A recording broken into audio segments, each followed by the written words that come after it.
Part 2. How to know what to say after saying hi. Your first words should pleasure their ears, just as the first glimpse should please their eyes. Your tongue is a welcome mat with the words welcome, or go away imprinted on it. You must learn small chat in order to make your conversation partner feel welcome. Talk about small talk. Do you hear a shudder? Those two words strike terror into the hearts of some normally fearless and unafraid persons. Invite them to a gathering where they don't know anyone, and it sends shivers down their spine. If this seems familiar, take heart in the knowledge that the brighter the person, the more he or she despises small conversation. I was shocked when consulting for Fortune 500 firms. Top executives who were perfectly at ease making big talk with their boards of directors or addressing their investors admitted to feeling like tiny lost toddlers at parties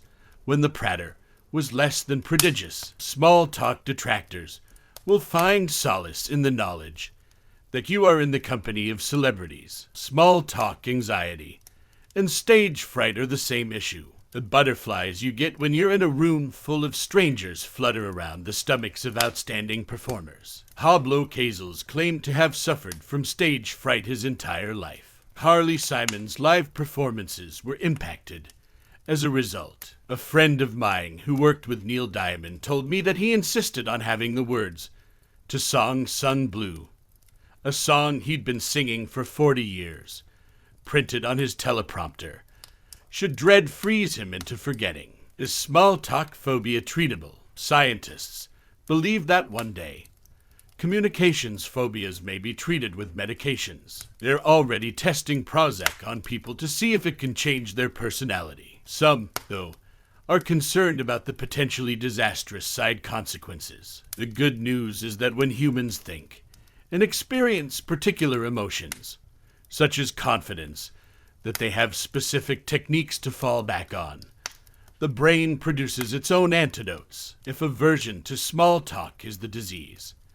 Having good techniques like the ones we'll look at in this part is the cure. In addition, science is beginning to grasp that it is not due to chance or even upbringing when one individual has a tummy full of butterflies while another does not. Neurotransmitters are substances that allow neurons in our brains to communicate with one another. Some people have high levels of norepinephrine, a neurotransmitter that is a chemical relative of adrenaline. For other youngsters, simply entering a kindergarten room causes them to want to run and hide under a table. I spent a lot of time as a child under the table when I was a tween at an all-girls boarding school.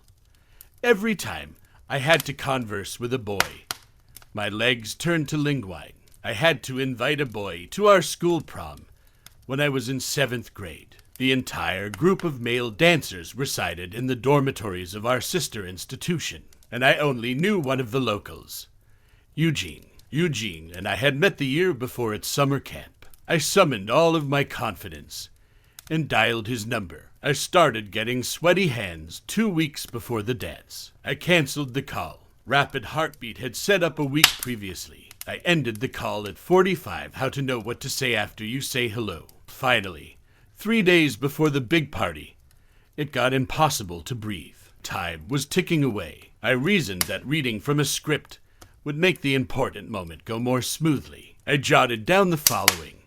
Hello, my name is Lael. We met last summer at camp. Remember, I planned a pause in the hopes that he would say yes. So, National Cathedral School's prom is on Saturday night, and I'd want to invite you to be my date. I programmed in another delay during which I hoped he'd say yes. I couldn't put off the inevitable any longer on Thursday, the day before the dance. I took up the phone and dialed. My eyes followed perspiration droplets rolling down my arm and pouring off my elbow as I clutched the phone, waiting for Eugene to answer. Around my feet, a little salty pool was forming. Hello. The dorm phone was answered by a lovely, deep male voice. Hi, this is Lael, I said in a faster than a speeding bullet voice, like a frightened new telemarketing. We met at Camp La Summer, remember. I sped on. Well, National Cathedral School's prom is this Saturday night, and I'd like you to be my date. Forgetting to pause for his consent, I was relieved and delighted to hear a loud, joyful voice. Oh, that's fantastic. I'd love to. I took my first normal breath of the day. He went on, I'll pick you up at the girls' dorm at 7:30. I'll bring you a pink carnation. Will that match your gown? Hello, my name is Donnie. Donnie. What was said about Donnie? Donnie, on the other hand, turned out to be the best date I had that decade. Donnie had buck teeth, a head full of disheveled red hair, and communication abilities that put me at ease right away. Donnie welcomed me at the door on Saturday night, a carnation in hand and a smile on his face. He joked about how he was eager to attend to the prom, but while knowing it was a case of mistaken identity, he accepted anyhow. He told me he was overjoyed when the girl with the great voice called, and he accepted full responsibility for duping me into accepting an invitation. Donnie made me feel at ease and confident as we talked. We began with light talk, and then he gradually led me into topics of interest to me. Donnie won me over, and he became my first boyfriend. Donnie possessed the small conversation abilities that we are now developing into ways to help you glide through small talk like a hot knife through butter. When you master them, you will be able to melt the hearts of everyone you come into contact with. Just like Donnie, the purpose of how to talk to anyone is not, of course, to turn you into a small talk whiz and leave it at that. The goal is for you to become a dynamic conversationalist and a powerful communicator. Small chat, on the other hand, is the first and most important step toward that aim.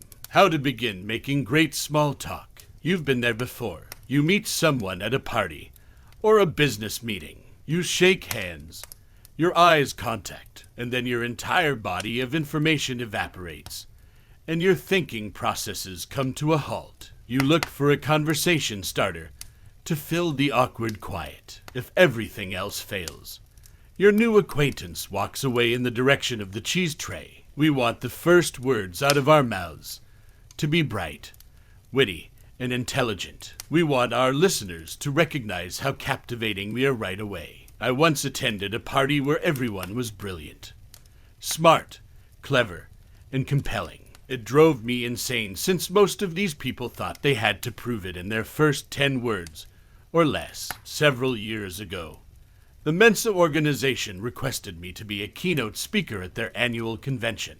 Mensa is a social association of extraordinarily clever individuals who rank in the top 2% of the country in intellect. As I arrived, their cocktail party was in full gear in the hotel foyer. I dragged my baggage through the crowd of happy hour Mensans to the elevator after checking in.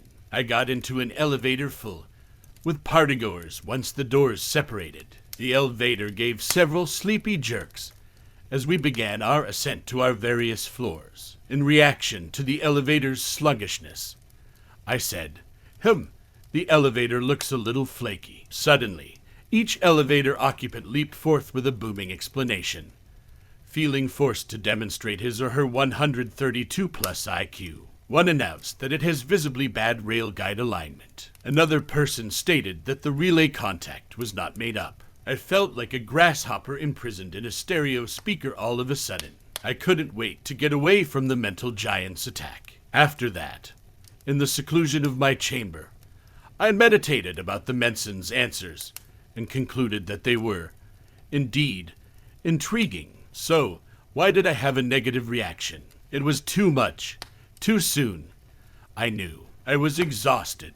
My languid state was jolted by their great energy and intensity. Small chat, isn't about facts or words. It's all about music and melody. Small conversation is used to put people at ease. It is about making soothing sounds together, such as cats purring, children humming, or groups chanting. You must first fit the tone of your listeners. Top communicators, like a music instructor who repeats a note on his harmonica, pick up on their listeners' tone of voice and duplicate it. Instead of leaping in with such zeal, the Mensans should have matched my sluggish demeanor by replying, Yes, that is slow, isn't it? If they had then prefaced their information with, "Have you ever wondered why an elevator is slow?" I would have replied with sincerity, "Yes, I did," after a brief moment of calm.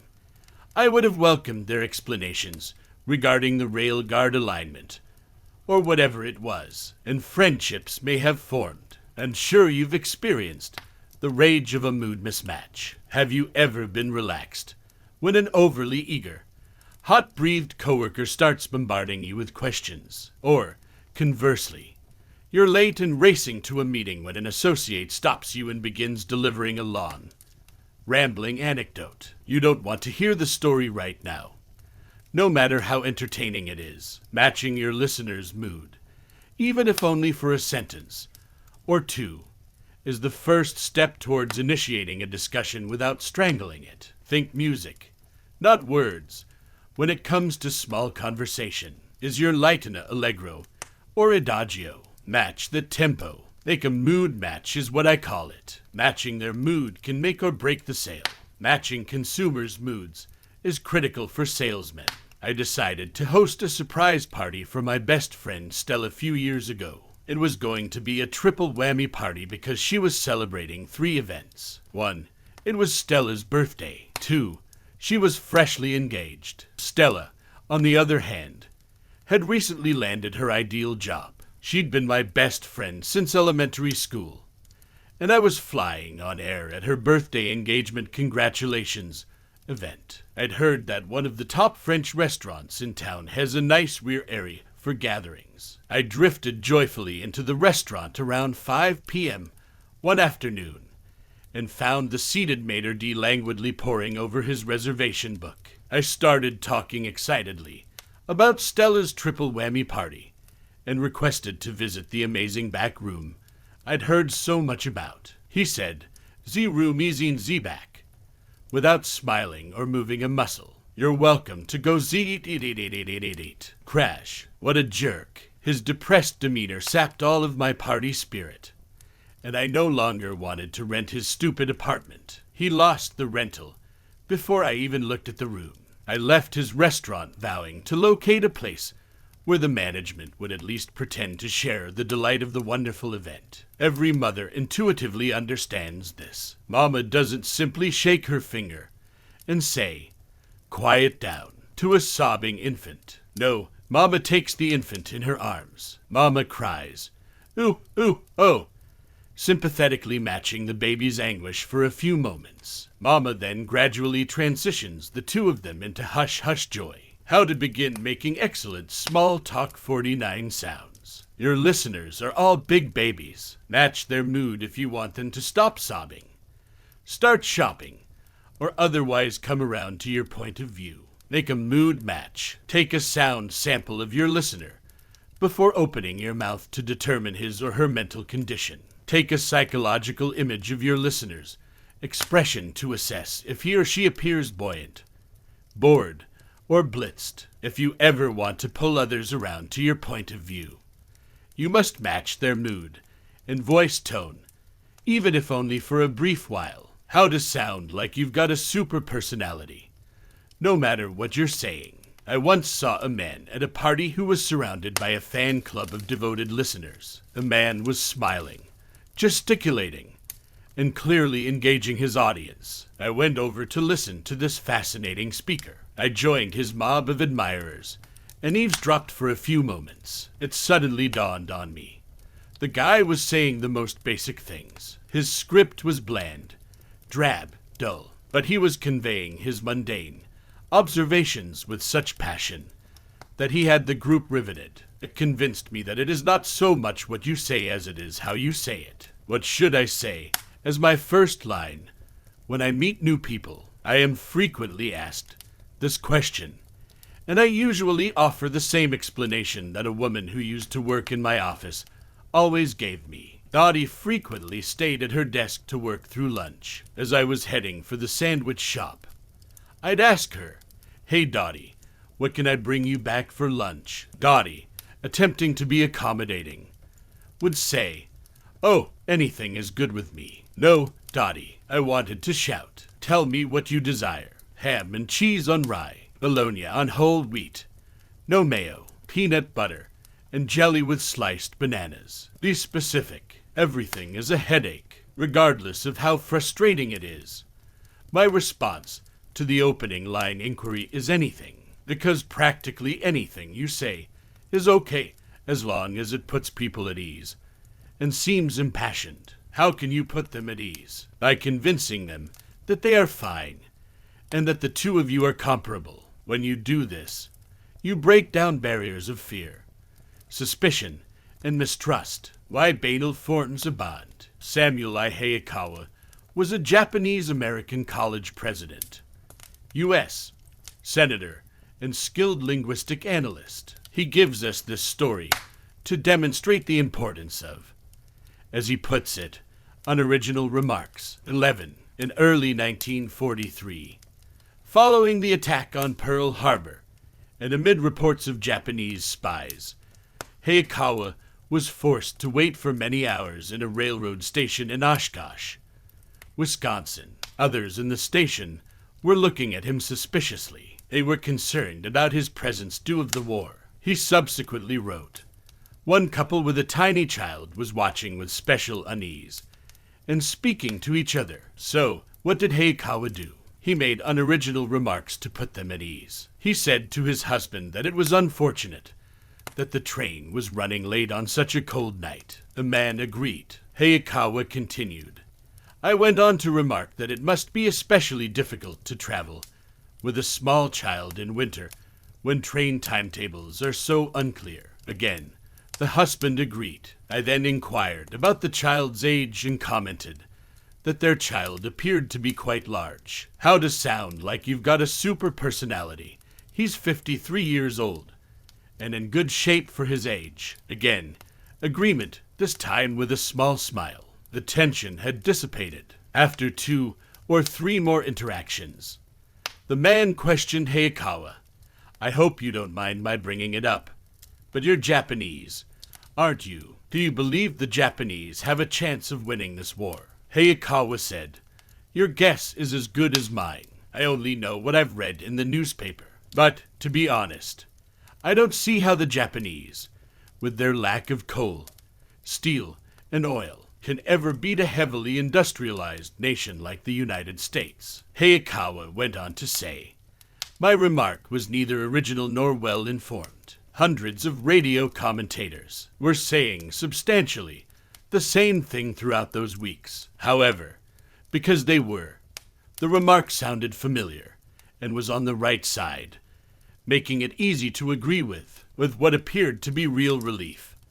The Wisconsin guy consented immediately. His next statement was, "I hope your folks aren't over there while the battle is going on." "Yes, they are," Hayakawa said. "My father, mother, and 2 younger sisters are all present. Do you ever hear from them?" The man inquired. "How can I?" Hayakawa answered. Both the man and his wife appeared worried and sympathetic. "Do you mean you won't be able to see or hear from them till the war is over?" There was more to the dialogue, but within 10 minutes, they had invited Hayakawa, whom they had previously assumed was a Japanese agent, to visit them in their city and have supper at their home. And it's all because of this smart scholar's obviously basic and uninspired small conversation. Top communicators understand that the most relaxing and fitting opening remarks, like Senator Hayakawa's, should be unoriginal,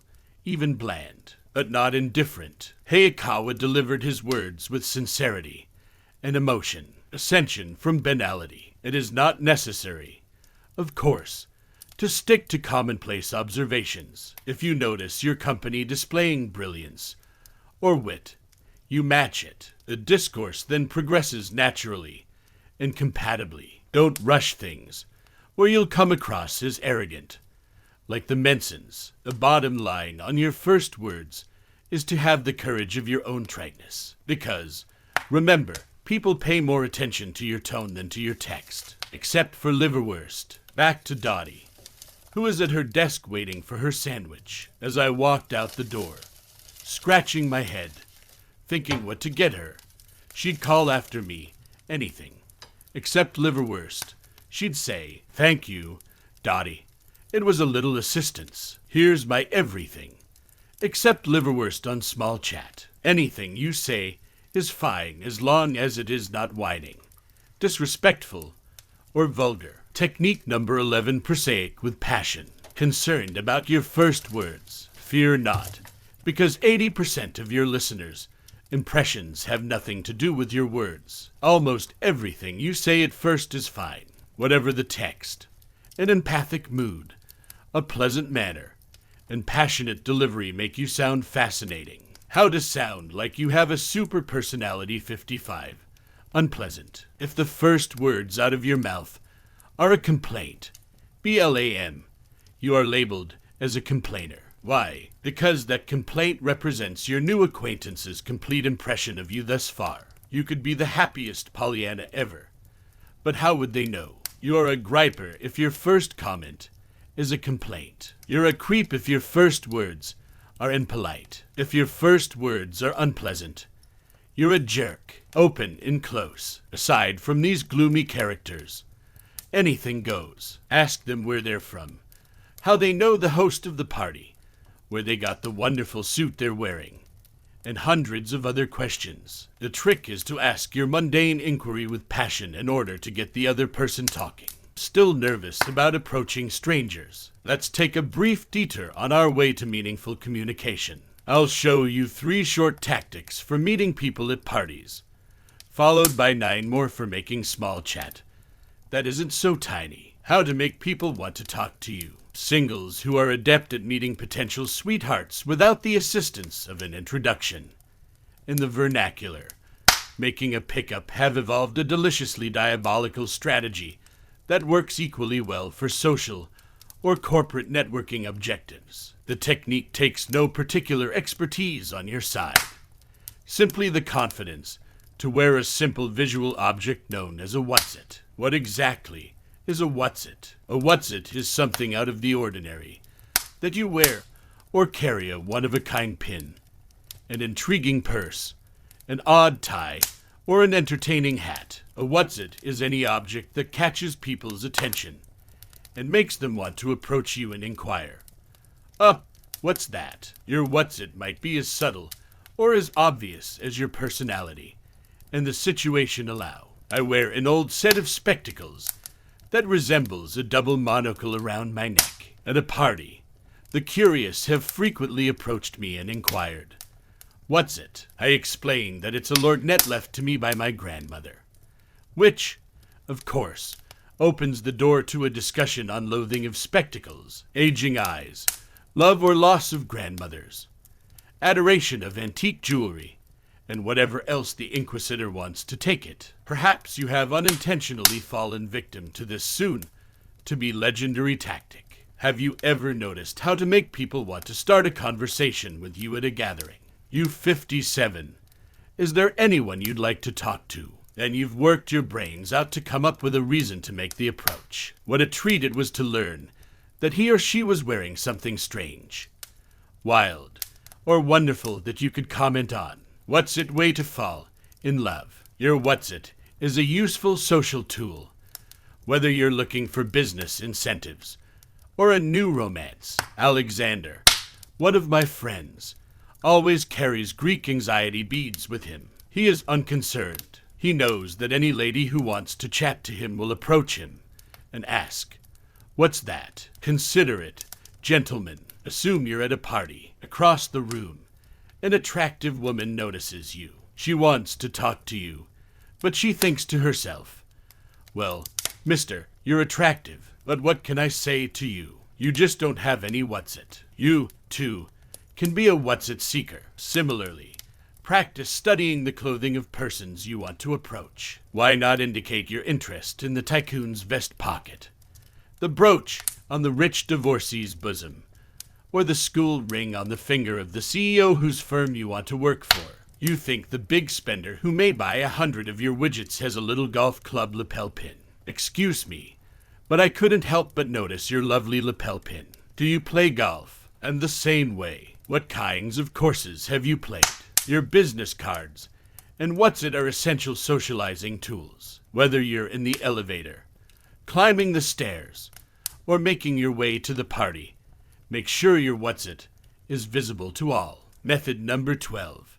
Always wear a what's it. Wear or bring something distinctive whenever you go to a party to provide folks who see you as the fascinating stranger across the packed room an opportunity to approach you. Excuse me, but I couldn't help but notice your. The next quickie strategy was developed by tenacious politicians who will not let a single partygoer slip away if they believe he or she could be useful to their campaigns. It's known as the Woozette method. How to meet the people you want to meet. Assume you have thoroughly examined the body of the significant business contact you want to meet. You've looked everywhere, from the top of his cowlick to the soles of his boots, and you've come up empty-handed. He doesn't have a single what's it on. If you can't think of anything to comment about, use the Woozette approach. Go to the party provider and remark, "That man, woman over there looks interesting, like a persistent politician. What is his,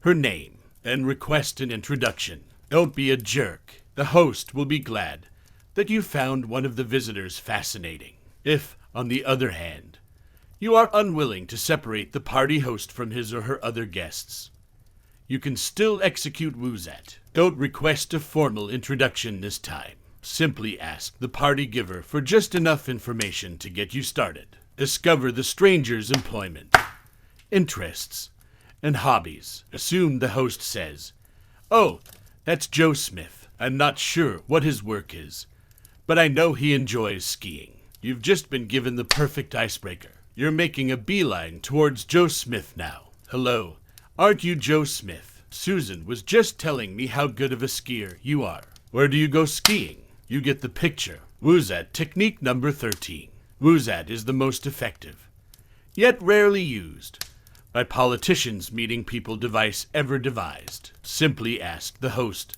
or hostess to make the introduction, or ask for a few facts that can be turned into icebreakers right away. The third in our small triad of meeting who you want methods. How to break into a crowded situation. What's it is the woman you've determined you have to meet wearing. Can't find the Woozette technique's host. Worse, she's deep in conversation with a group of her pals. It appears that you will be unable to arrange a meeting, doesn't it? You can't just walk in and say, "Excuse me, I just wanted to say hello." No hurdle stands in the path of the determined politician, who always has a trick or 10 under his or her sleeve. A politician would use the eavesdropping approach. Of course, eavesdropping conjures up ideas of covert activity, wiretapping, Watergate leaks, or spies lurking in the shadows are all possibilities. Eavesdropping on politicians has a long history, so it naturally comes to mind in a situation. Stand close to the group of people you want to infiltrate at parties, and wait for a word or two that you can utilize to break into the group. "Excuse me, but I couldn't help but overhear that you," and then whatever else is relevant here. For example, "I couldn't help but overhear your conversation about Bermuda. I'll be visiting for the first time next month. Are there any suggestions?" Now that you're in the circle, you can direct your remarks to your ment. 14th technique. No what's it eavesdrop. Is there no host for Woozette? Not a problem. Sidle up behind the horde of people you wish to infiltrate and listen. Wait for a lame reason, and then jump in. "Excuse me, but I couldn't help myself from overhearing." Will they be surprised? Momentarily. Will they be able to go on? Momentarily. Will you participate in the discussion? Absolutely. Let us now board the train that took us to Small Talk City and go on to the land of meaningful communicating. How do you say where you're from? That seems exciting. You would never go to a party naked, and I hope you wouldn't think of exposing your communication naked and defenseless against the two unavoidable assaults. What country are you from, and what exactly do you do? When asked these questions, most people, like a frozen steak on a china platter, dump a brick of frozen geography or a perplexing job title onto the asker's conversational dish. The muzzle is then slapped on. You've arrived at a convention. Of course, everyone you encounter will inquire. "And where do you come from?" What can you expect if you offer them the short-form Naked City answer, oh?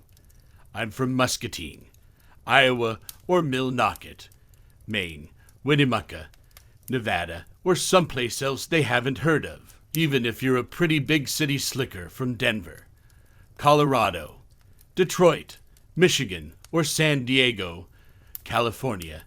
Everyone but American history professors will give you a terrified look. They're racking their brains for ideas. What should I say next? Even the titles of world-class cities like New York, Chicago, Washington, and Los Angeles elicit unfavorable reactions. What should people say when I tell them I'm from New York City? Have you witnessed any good muggings lately? Do yourself and humanity a favor. Never, ever provide a one-sentence answer to the question, where are you from? Give the inquirer some petrol for his tank, and feed for his trough. Give the huggy communicator something to gnaw on throughout the talk. It only takes a few of extra sentences about your city, some intriguing information, some clever observation to pique the asker's interest in the dialogue. A trade group invited me to be its keynote speaker on networking and teaching people how to be better conversationalists.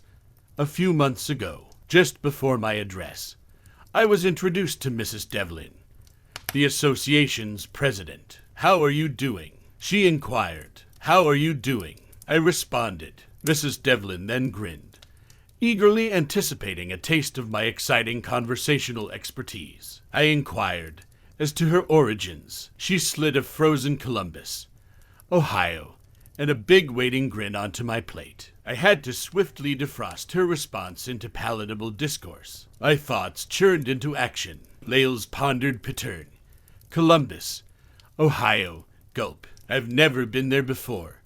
Odd. What do I know about Columbus? Craney. I know a successful speaker named Jeff, who lives there. But Columbus is too big to ask if she knows who he is. And, besides, only kids play the do you know who I am game.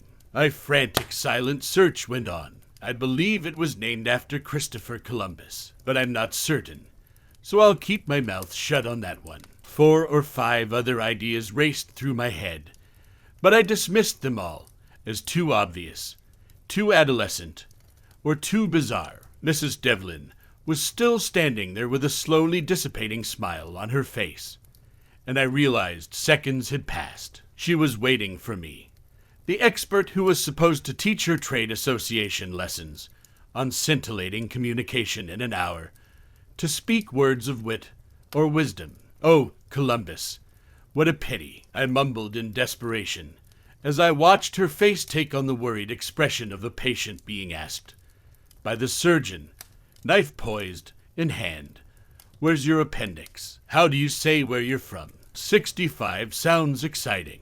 I couldn't think of anything interesting to say about Columbus, but just as I was about to go under the knife, I devised the following technique for posterity. It's dubbed Never the Naked City by me. Bait for different species of shrimp or sharks. A fisherman uses various bait to catch bass or bluefish. And, of course, you'll use a variety of conversational bait to entice simple shrimp or sophisticated sharks. Your hook should be relevant to the type of person with whom you are speaking. My hometown is Washington, D.C.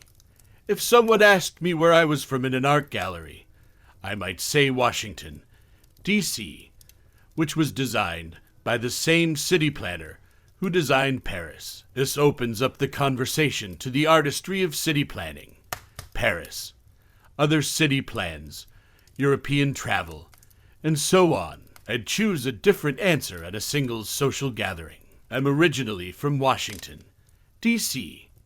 I left because there were 7 women for every man when I was growing up. The conversation can now shift to the exhilaration or agony of being single, the perceived scarcity of desirable men everywhere, or even flirtatious possibilities. Never, ever go to the naked city when someone asks you the unavoidable question, and where are you from? Never, ever, Ever unfairly test their imagination with a one-word response? Learn some interesting facts about your hometown on which your conversational partners can comment. Then, when they respond to your bait with something intelligent, they think you're a fantastic conversationalist. In a political gathering, I'd provide a current fact from Washington's ever-changing political landscape. There's no need to speculate on the plethora of conversational options that opens up. What sources do you use for conversational bait? Begin by contacting your town's Chamber of Commerce or historical organization. Search the World Wide Web for your town, or open an old-fashioned encyclopedia, both of which are wonderful sources for future stimulating conversations. Learn some history, geography, business statistics, or just a few interesting facts to amuse your future friends. The Devlin saga sparked additional investigation. I called the Columbus Chamber of Commerce and the Historical Society as soon as I got home. Assume you, too, are from Columbus, Ohio, and a new acquaintance asks you, "Where are you from?" When speaking with a business person, you could say, "I'm from Columbus, Ohio," because Columbus is so commercially common. Many major corporations conduct product testing there. In fact, it has been dubbed America's most American city. They claim that if it booms or explodes in Columbus, it will boom or bomb across the country. Are you conversing with someone who has a German surname? Tell her about Columbus' historic German village, with its brick streets and charming 1850s-style residences. It's bound to elicit stories from the past. Is the surname of your discussion companion Italian? Inform him that Genoa, Italy, is Columbus' sister city. Are you conversing with a history buff from the United States? Inform him that Columbus was named after Christopher Columbus, and that a replica of the Santa Maria is moored in the Scioto River. Are you tailing with a student? Tell her about Columbus' 5 universities. The options are endless. You suspect your conversation partner has a creative side. You casually mention that Columbus is the home of artist George Bellows. Prepare some delectable treats for curious onlookers, even if you know nothing about them. Here's a treat. Tell them where you're from and how you made it. Sound exciting, Columbus? Ohio is always mentioned because there are also Columbus, Arkansas, Columbus, Georgia, Columbus, Indiana, Columbus, Kansas, Columbus, Kentucky, Columbus, Mississippi, Columbus, Montana, Columbus, Nebraska, Columbus, New Jersey, Columbus, New Mexico, Columbus, North Carolina, Columbus, North Dakota, Columbus, Pennsylvania, Columbus, Texas, and Columbus, Wisconsin. This expands the conversational possibilities to 15 additional states. Remember what a famous person once said: "No man would listen to you talk if he didn't know it was his turn next." A postscript to my dreadful encounter with Columbus. Months later, I told my speaker friend from Columbus, Jeff, about the trauma. Jeff mentioned that his house was actually in a tiny town just outside of Columbus. "Jeff, where are you from?" "Gahanna, Ohio." He explained why he thought ancient Hebrew historians were clairvoyant by using the word Gehenna, which means hell in Hebrew. I knew you'd never put a naked city on any of your listeners. "Jeff, what do you do when they ask you how to always come out on top?" The knowledge that a new friend will shortly chirp.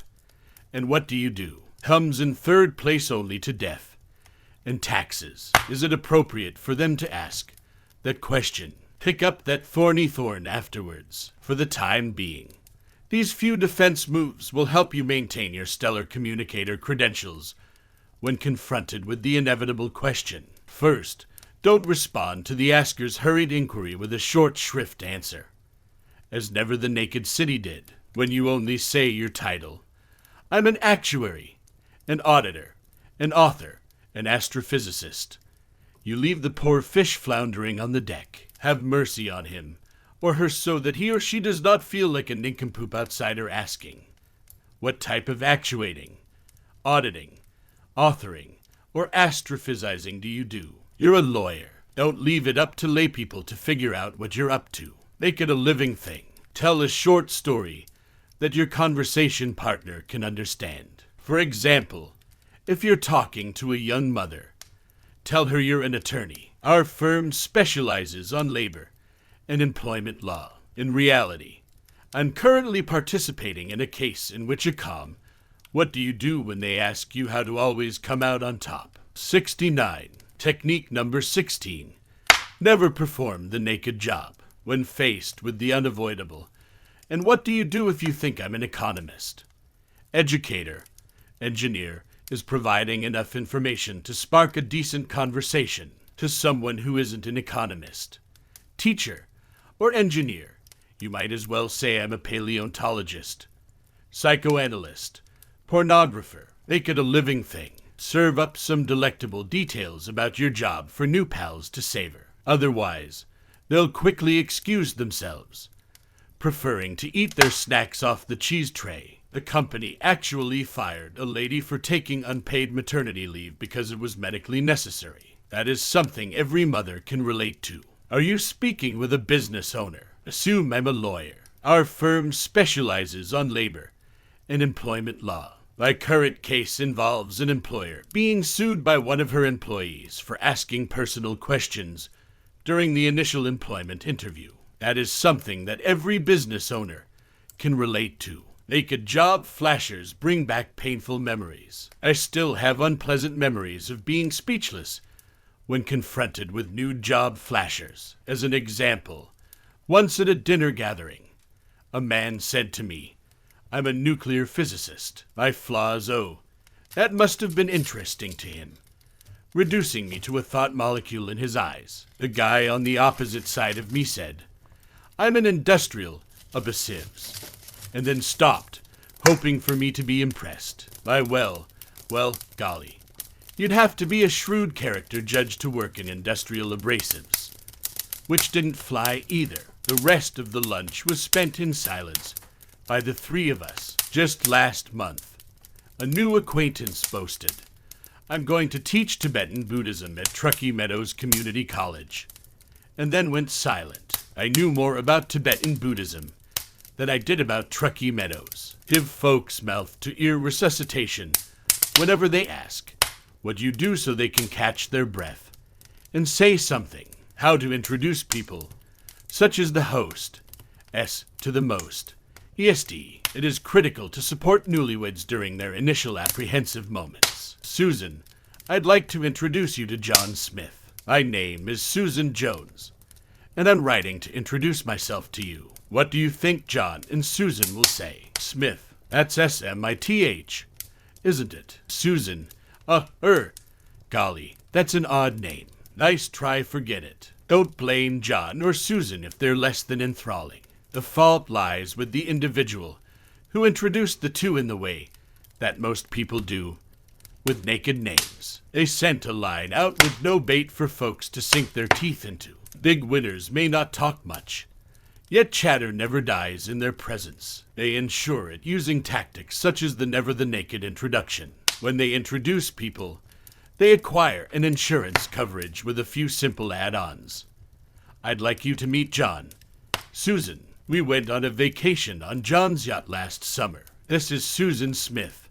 John, Susan is the founder and editor-in-chief of Shoestring Gourmet magazine. Susan can ask what kind of boat John has or where the group traveled by padding the introduction. It provides an opportunity for John to talk about his passion for writing, or even of cooking, or perhaps of food. The talk can then automatically progress to general travel, life on boats, previous vacations, favorite recipes, restaurants, budgets, diets, magazines, editorial policies, and so on. If you're not comfortable mentioning someone's profession during the introduction, bring up a pastime or a talent instead. A hostess of a recent event presented a man named Gilbert. Lael, I'd like you to meet Gilbert. She said, Gilbert's talent is sculpting. He creates stunning wax carvings. I recall thinking, Giftno, that's a great way to introduce someone and start a conversation with these two personality enhancers. 3 conversation igniters, and 3 little extenders at your disposal. It's time to move up the communications ladder. Let us now move beyond small conversation and seek a more serious dialogue. The following strategy is certain to keep your conversation partner interested. Technique No. 17. Never ever use the naked introduction. Don't throw out an unbaited hook and stand there smirking like a huge clam, allowing the new limates to flutter their fins and fish for a topic. To get them involved in the conversation, bait the conversational hook. Then you can choose whether to stay or go on to the next networking opportunity. How to save a dying conversation. Even a well-meaning spouse who asks his wife while making love, "Is it good for you, honey?" knows not to question a coworker. Is this conversation beneficial for you as well? Nonetheless, he wonders, as do we all. Set your mind at ease with the following strategy. You have the ability to make anyone with whom you communicate feel uncomfortable. You, like my prom date, Donnie, will mysteriously find topics to captivate your listeners. Be a sleuth on their tongue slips. Sherlock Holmes is convinced that no matter how elusive the clue, he will soon be peering at it through his magnifying lens. Big winners, like the unerring detective, know that no matter how elusive the hint, they'll locate the proper topic. How? They are transformed into word detectives. Nancy, a young acquaintance of mine, works in a nursing home. Nancy is extremely concerned about the elderly, yet she frequently complains about how crotchety and laconic some of her patients are. She laments how difficult it is for her to relate to them. Nancy told me about a very grumpy old lady named Mrs. Otis, whom she could never convince to open up to her. Nancy divulged one day, right after all those rainstorms we had last week. I commented to Mrs. Otis, "Terrible storms we had last week, don't you think?" Mrs. Otis virtually leaped down my throat. Nancy continued, "It's been fantastic for the plants." She added snidely. I inquired as to Nancy's reaction to this. What could I possibly say? Nancy responded, "Obviously, the woman was interrupting me. Have you ever considered asking Mrs. Otis if she likes plants?" "Plants?" Nancy asked. "Yes, I proposed it." Mrs. Otis raised the subject. I requested that Nancy do me a favor. I begged her to ask. Nancy was adamant, but I persevered. Nancy offered to ask cantankerous old Mrs. Otis if she loved plants, just to calm me down. Nancy contacted me from work the next day, completely taken aback. "How did you find out?" Lale. Mrs. Otis not only loved plants, but she informed me she had been married to a gardener. I had a different problem with Mrs. Otis today. I couldn't get her to stop talking. She waxed lyrical about her garden, her husband. Top communicators understand that ideas do not appear out of nowhere. Mrs. Otis must have had some sort of relationship with the plants if she bothered to bring them up. Furthermore, by introducing the word, she implied that she wanted to discuss about plants. For example, instead of reacting to Nancy's comment about the rain with its excellent for the plants, Mrs. Otis may have said, "My dog couldn't go out because of the rain." Then Nancy may inquire about her dog. Assumed she complained, "It's horrible for my arthritis." Can you figure out what elderly Mrs. Otis wants to discuss now? Keep your ears alert when speaking with anyone, and, like a good detective, listen for clues. Keep an eye out for any out-of-the-ordinary references. Any abnormality, diversion, digression, or evocation of another place, time, or person. Inquire about it because it will give you an idea of what your conversation partner would be interested in discussing. When two people have something in common, they instinctively pounce on it when it comes up. For example, if someone talks squash, or bird watching, or stamp collecting, and the listener shares that interest, he or she will speak up. "Oh, you're a squasher, or a birder, or a philatelist." For that matter, the idea is that you don't have to be a squasher, birder, or philatelist to express your excitement. Simply said, you can be a word detective. when you pick up on the reference, as if it excites you. It leads you into a conversation that the stranger enjoys. The subject might put your feet to sleep, but that's another issue. Now that you've started a lively discussion, let's look at how to keep it going. Be a word detective. Technique number 18. Listen to your discussion partner's every word for hints to his or her favored topic.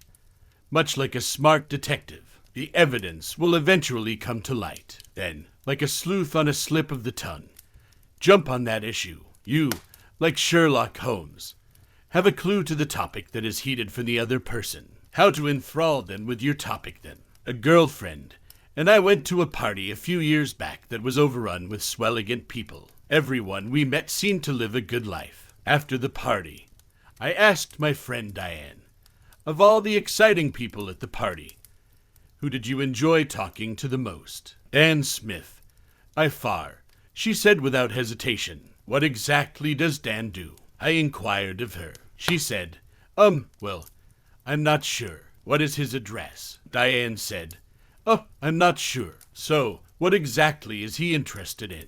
We didn't really discuss about his interests. Diane, I inquired, what did you discuss? So, I guess we basically talked about me. Aha, I realized. Diane just rubbed elbows with a winner. As it turned out, I got to meet Big Winner Dan some months later. Diane's lack of knowledge about his life piqued my interest, so I pressed him for more information. Dan, it turns out, lives in Paris and owns a beach house in the south of France, as well as a mountain residence in the Alps. He travels the world creating sound and light exhibitions for pyramids and ancient ruins, and he is an eager hangar owner. How to enthrall them with your topic then. 77-year-old scuba diver and glider pilot. Is this man's life intriguing, or what? Dan, on the other hand, revealed nothing about himself when he met Diane. I told Dan how happy Diane was to meet him despite knowing so little about his background. Dan just stated, when I meet someone, I learn a lot more about them if I ask about their life. I constantly strive to put the other person in the spotlight. People that are truly self-assured frequently do this. They understand that listening rather than talking helps them progress. Obviously, they captivate the speaker as well. Sell yourself using a proven sales technique. I was speaking with a colleague, Brian Tracy, at a speakers convention a few months back. Brian is an excellent trainer of great salespeople. He informs his students about a huge spotlight that, while shining on their merchandise, isn't as appealing to the prospect. They close the deal by shining the focus on the possibility. This method is very important for salespeople. Keep your swiveling spotlight pointed away from you, only lightly on your product, and brightly on your buyer. You'll be able to sell yourself and your product much more effectively. Number 19 technique. The rotating spotlight. Imagine a gigantic spinning spotlight between you and the person you're meeting. The spotlight is on you when you're speaking. It shines on the newcomer when he or she speaks. If you shine it brightly enough, the stranger will be oblivious to the fact that you haven't mentioned anything about yourself. The longer you keep it shining away from you, the more interesting you become to him or her. How to never have to wonder, what should I say next? Of all, there are times when even the most accomplished conversationalists strike a brick wall, even for masters of the be-a-word detective approach. Some people's monosyllabic grunts provide few pickings. If you find yourself futilely fanning the embers of a fading discourse, and if you believe the conversation should continue for political or humane reasons, here's a foolproof way to rekindle the flames. I call it parroting after that lovely tropical bird who wins everyone's heart simply by repeating other people's words. Have you ever been puttering around the house while the TV was turned to a tennis game in the background? You can hear the ball bouncing back and forth across the net. Clink, clunk. Clink, clunk. Clink. But no clunk this time. The ball did not land on the court. What transpired? You gaze up at the set right away. Similarly, the conversational ball bounces back and forth. You speak first, then your partner speaks. You speak, and so on, back and forth. Each time, you let your conversation partner know the ball has landed in your court with a succession of nods and soothing sounds like him hum or It's your I've got it sign. This is how a discussion flows. How to never have to wonder. What should I say next? 79. What should I say next? Back to that dreadfully familiar moment when it's your turn to talk, but you can't think of anything to say. Don't be alarmed. Instead of speaking or non-verbally indicating that you understand, simply repeat or paraphrase the previous 2 or 3 things your friend uttered in a compassionate, inquisitive tone. That immediately puts the verbal ball back in your partner's court. Phil, a buddy of mine, occasionally picks me up at the airport. Usually, I'm so tired that I fall asleep in the passenger seat, relegating Phil to the role of chauffeur. I dumped my bags in his trunk and slumped onto the front seat after an exceptionally weary trip a few years earlier. As I was falling asleep, he stated that he had gone to the movies the night before. Normally, I would have grumbled and drifted into unconsciousness on this particular trip, though I had mastered the parroting technique and was ready to put it to use. Theater, I parroted, perplexed. Yes, it was a fantastic show, he said, fully expecting it to be the final word on the matter before I slipped into my typical drowsy coma. What a show, I repeated myself. Surprisingly, he responded, yes, it's a new show by Stephen Sondheim called Sweeney Todd. What about Sweeney Todd? I repeated myself. Phil was getting riled up now. Yeah, wonderful music and an incredibly strange story. Strange tale. I repeated myself. That was all Phil needed. Phil spent the next half hour telling me the show's story about a Ladan barber who went around murdering people. I half dozed, but quickly determined that his story about Sweeney Todd chopping off people's heads was disturbing my drowsy reverie. So I simply went back and parodied one of his prior phrases to get him back on track. You mentioned it had wonderful music. That solved the problem.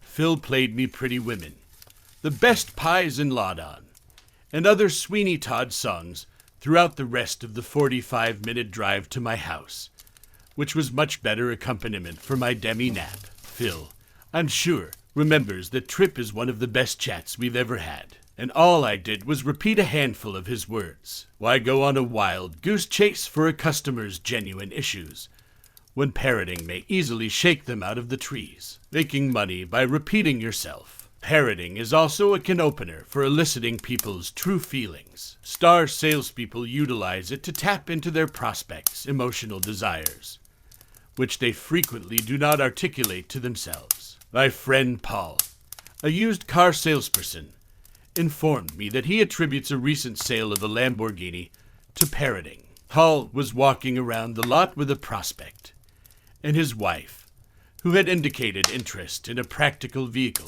He took them to every sensible Chevy and Ford on the lot. Paul asked the husband what he thought of one particularly practical family automobile as they were looking at it. So, he reflected, I'm not sure this car is perfect for me. Number 20 technique. Parroting. Never again will you be left speechless. Simply repeat the last few things your conversation partner speaks like a parrot. That puts the ball back in his or her court. And all you have to do now is listen. How to never have to wonder. What should I say next? I'll take 81. Paul parroted instead of going on to the next logical car. Is it appropriate for you? Paul's inquiring inflection suggested that he needed to say more. The prospect murmured, well, yay. I'm not sure if it's right for me. Does it suit your personality? Paul repeated himself. Maybe I should get something a little more sporty, a little more athletic. Paul regurgitated. Those cars over there, on the other hand, appear to be a little more athletic. Paul's parrot had figured out which cars he should show the customer. Paul noticed the prospect's eyes light up as they strolled over to a Lamborghini on the property. Paul had received a sizable commission an hour later. Do you want to take a break from talking in order to save your throat? This next strategy gets your discussion partner up and going, leaving you with nothing to do but listen, or even sneak off unnoticed, as he or she chats congenially away. How to get 'em chatting happily, so you can flee if you want to. Every father grins when his child begs him at bedtime, "Daddy, Daddy, tell me the story of the 3 little pigs again, or the story of the dancing princesses, or how you and Mommy met." Junior enjoyed the story so much the first time. Daddy knows he wants to hear it again and again. Junior is the inspiration for the encore approach, which serves 2 functions. Encore makes a coworker feel like a proud father, and it's a terrific way to give a dying conversation a heart transplant. I once worked on a ship with predominantly American passengers and Italian officers. The deck officers were compelled to attend the captain's cocktail party once a week, following the captain's charmingly poor English address. The officers typically clumped together yakking it up in Italian. Needless to say, the majority of the passengers' knowledge of Italian was limited to macaroni, spaghetti, salami, and pizza. As cruise director, it was my responsibility to encourage the officers to interact with the passengers. My not-so-subtle strategy was to grab one of the officers' arms and drag him over to a smiling mob of passengers. I'd then introduce the officer and hope that either the cat would release his tongue or a mistake would occur. How to get 'em chatting happily, so you can flee if you want to. 83 Senger would ask a more innovative question than who is driving the boat if all of you officers are here. It never happened. The weekly captain's drink gathering was something I dreaded. I was sleeping in my stateroom one night when I was awakened by the ship severely swaying from side to side. I listened, and the engines had been turned off. This is a negative omen. I hurried up to the terrace, grabbing my robe. I could barely see another ship not more than a half-mile away through the intense fog. 5 or 6 cops had their hands on the starboard rails and were leaning overboard. I ran over just in time to witness a man in the moonlight climbing up our severely swaying ladder with a bandage over one eye. The authorities rushed him away to our ship's hospital right away. The engines restarted, and we were back on the road. I found out the whole of the story the next morning. On the other ship, a freighter, a laborer was drilling a hole in an engine cylinder. A sharp, needle-thin bit of metal blasted like a missile into his right eye while he was working. Because there was no doctor on board, the freighter sent out an emergency signal. According to international maritime law, any ship receiving a distress signal must respond. Our ship rescued the seaman, who was clutching his injured eye as he was put into a lifeboat that took him to our ship. Dr. Rossi, our ship's doctor, successfully removed the needle from the workman's eye, sparing his sight. Tell them about the time. Fast forward to the following captain's cocktail party. I was faced with the same old difficulty of getting cops to socialize and make small talk with the passengers. My hand fell on the arm of the ship's doctor as I made my weekly pilgrimage to the laconic officers' swarm to tug 1 or 2 away. I dragged him over to the nearest group of gleeful passengers and introduced him to them. I said, just last week, Dr. Rossi rescued the eyesight of a guy on another ship after a dramatic nighttime rescue. I'm sure these people would love to hear about it.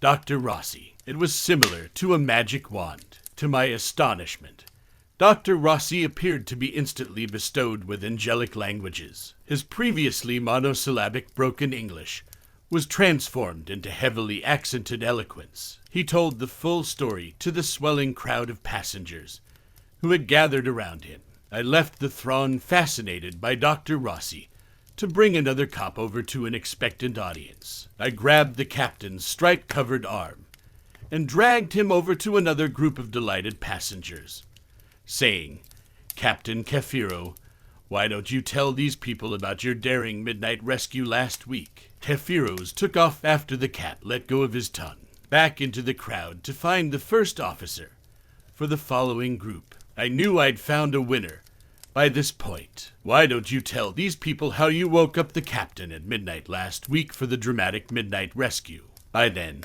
it was time to return and retrieve the ship's doctor from the first swarm and transport him to his next group of passengers. The second time around, it worked even better. He eagerly began his encore for the second crowd. I dashed back to the captain, yanking him away for a second telling with another throng.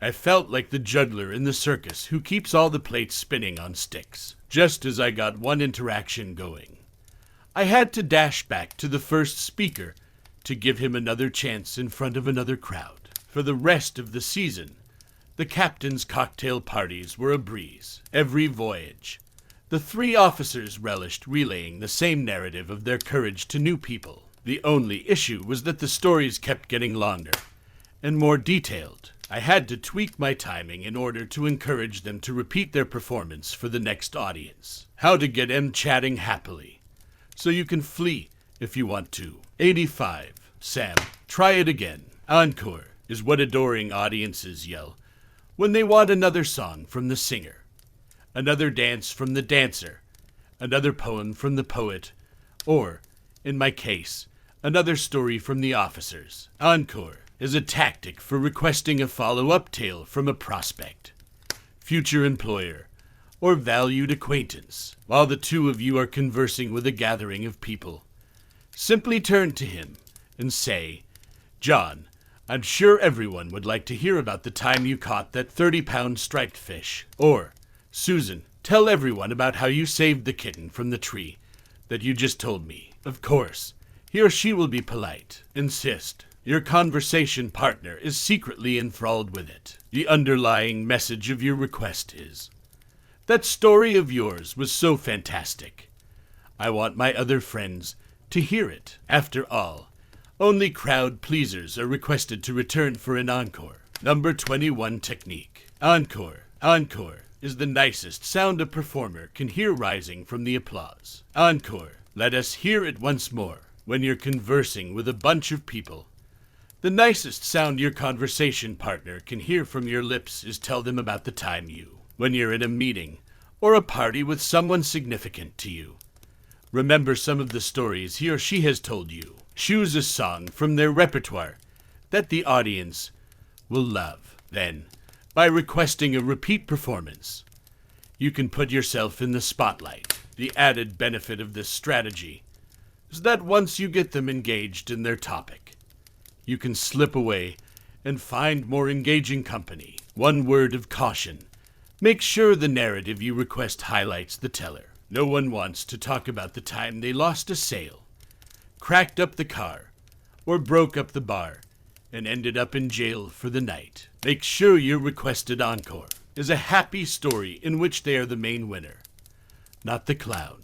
The entire brilliance of this strategy will strike you like a happy thunderbolt the first time you employ it with someone who is telling a long and tiresome story. You simply creep away and let the boring tell your pal story after story. Of course, your friend might never talk to you again, but that's not the point of this chapter. The next strategy involves sharing some positive anecdotes from your life. How to present yourself as a positive individual. People frequently believe that when they meet someone they like, they should disclose a secret, expose an intimacy, or make some form of confession to demonstrate that they, too, are human. Airing your childhood battles with bedwetting, teeth grinding, or thumb sucking, as well as your current battles with gout or a goiter, is said to endear you to the public. Well, it does on occasion. According to one study, if someone is taller than you,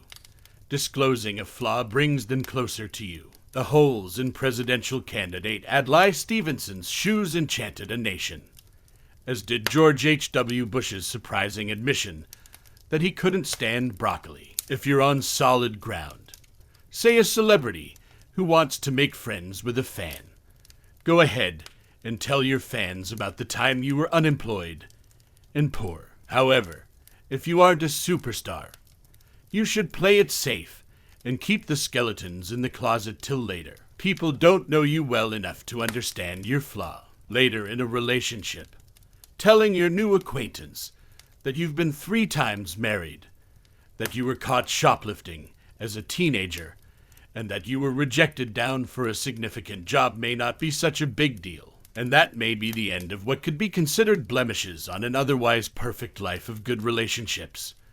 No felonies, and an amazing career record. But very early in a relationship, the instinctive reaction is, what else is going to happen? What else is he hiding if he reveals that with me so quickly, a closet full of mistresses, a criminal past, and walls covered in rejection letters, your new acquaintance has no way of knowing that your confession was a kind gesture, a well-intentioned disclosure on your behalf. So far, you've discovered forceful ways for meeting people and mastering small chat in this part. The following step is both assertive and defensive, and it will help you avoid that pasty smile we like to wear when we have no idea what others are talking about. Number 22 technique. Recognize the positive when meeting someone for the first time. Shut your closet door and save your skeletons for later. Later in the relationship, you and your new good friend can welcome the skeletons out, have a good laugh, and dance over their bones. But, as the old song goes, now is the time to accentuate the positive and eliminate the negative. How to always say something interesting. You've probably heard people complain, I can't go to the party because I don't have anything to wear. When was the last time you heard, I can't go to the party because I don't have anything to say? When attending a networking event, you naturally arrange your clothing and make certain that your shoes match. And, of course, you must have the perfect tie or lipstick color. You blow dry your hair, pack your business cards, and head out the door. Whoa, wait a second. Didn't you overlook the most vital point? What about having the appropriate dialogue to boost your image? Are you going to mention anything that comes to mind or doesn't right now? You would not dress in the first outfit. You shouldn't leave your chatting to the first notion that comes to mind when faying a collection of expectant, smiling faces as your groping hand hits in the shadowy closet. In conversation, you will, of course, follow your instincts, but, at the very least, be prepared in case inspiration does not strike. Listening to a newscast right before you leave is the greatest method to ensure you're in the conversational swing of things. What's going on in the globe right now? All the fires, floods, air tragedies, overturned regimes, and stock market crashes pulverizes into fantastic conversational material. No matter what gathering you're in, I must admit that I am embarrassed to ascribe the following strategy to a businesswoman in the world's oldest profession. I interviewed Sydney Biddle Barrows, the legendary Mayflower Madam, for a magazine piece I was working on. When Sydney was in business, she informed me she had a house rule. All of her female, independent contractors were instructed to stay up to date on current events in order to be good conversationalists with their clients. This was not a whim on Sydney's part. According to feedback from her employees, 60% of her girls' work hours were spent socializing, and just 40% was spent meeting customers' requirements. As a result, she ordered them to read the daily newspaper or listen to a radio broadcast before departing for an appointment. Technique number 23. The most recent news. Don't leave the house without it, even after you've given yourself final approval in the mirror. The last thing you should do before leaving for the party is turn on the radio news or scan your newspaper. Anything that happened today is good fodder for a story. Knowing the main news of the day is also a defensive maneuver that keeps you from putting your foot in your mouth by asking what everyone is talking about. Foot in mouth is unappealing in public, especially when accompanied by egg on face. How to always say something interesting in a 91-minute appointment. Sydney told me that after she implemented this rule, her business grew dramatically. Her clients' reports complimented her on the fascinating women she had working for her. Ms. Barrows, the ideal entrepreneur, was always striving to exceed her clients' expectations. Are you ready to play in the major leagues of conversation? Let's get started. Part 3. How to speak like a VIP. Welcome to the human jungle. When two tigers on the prowl and the woods come upon each other in a clearing. They exchange glances. They freeze. Instinctively, they calculate who would win if our staring turned to hissing turned to itching turned to clawing. Which of us has the better survival skills? Tigers in the wild are very similar to the urban upright creatures that live in the corporate jungle, or singles jungle, or social jungle. Humans begin the process by looking at each other and communicating.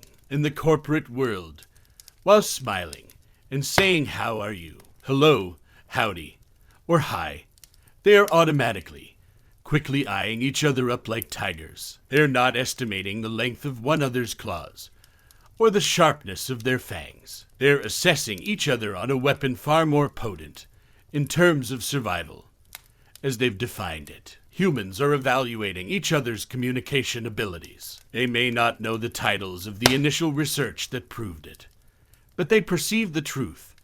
Communication abilities are directly responsible for 85% of a person's success in life. They may not be aware of a recent survey conducted by the United States Census Bureau that found that employers choose individuals with good communication skills and attitude over degree, experience, and training. They are aware, however, that communication abilities are what propel people to the top. Thus, by closely monitoring one another during casual conversation, it is almost immediately clear to both who is the greater cat in the human jungle. It doesn't take long for folks to figure out who is an impotent individual. One cliché, one insensitive statement, one overly nervous reaction, and you could be professionally or emotionally demoted. You may lose a potentially valuable friendship or business contact. One blunder can knock you off the corporate or social ladder. The tactics in this part will assist you in making all of the necessary motions to prevent this from happening. The communication skills listed here will give you a leg up on your ascension to the top of any ladder you choose. How to discover what they do without asking. The first inquiry small cats flat-podly ask each other while sizing each other up is,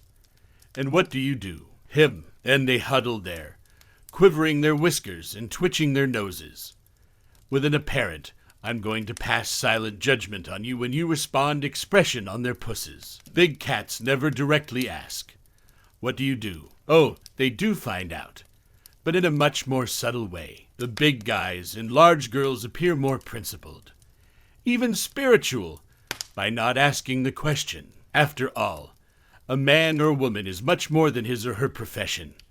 Their silence suggests resisting the enticing inquiry demonstrates their sensitivity. With so much downsizing, right-sizing, and capsizing of proportions these days, the direct probing is unsettling. The job dilemma isn't simply vexing for individuals who are between jobs. I have numerous well-paid acquaintances who despise being asked, "And what do you do?" One of these individuals prepares cadavers for autopsy, while the other is an IRS collection agent. Moreover, millions of brilliant and intelligent women have decided to devote their lives to parenthood. They feel bad when the nasty corporate question is posed to them. A rude probing diminishes their devotion to their family, no matter how the ladies respond. They are afraid that the asker will just hear a lowly response. "I'm only a housewife." "What do you do?" should be avoided by large lads and big girls for another reason. Their avoidance of the topic gives the impression that they are in the habit of soaring with a high-flying crowd. I just went to a nice party on Easy Street. I suspect they invited me as their mascot for the working class. I saw that no one was wondering what these swells did since they didn't do anything. Oh, some may keep a ticker tape on their mansion's bedside table to track investments. They did not, however, work for a living. The final advantage of not asking, "What do you do?" It catches people off guard. It persuades them that you are enjoying their company for who they are, rather than for some nefarious networking purpose. How to find out the right way. So, how do you find out what someone's job is? I assumed you'd never ask. Simply practice the 8 words listed below. Now we're all together. How do you spend the majority of your time.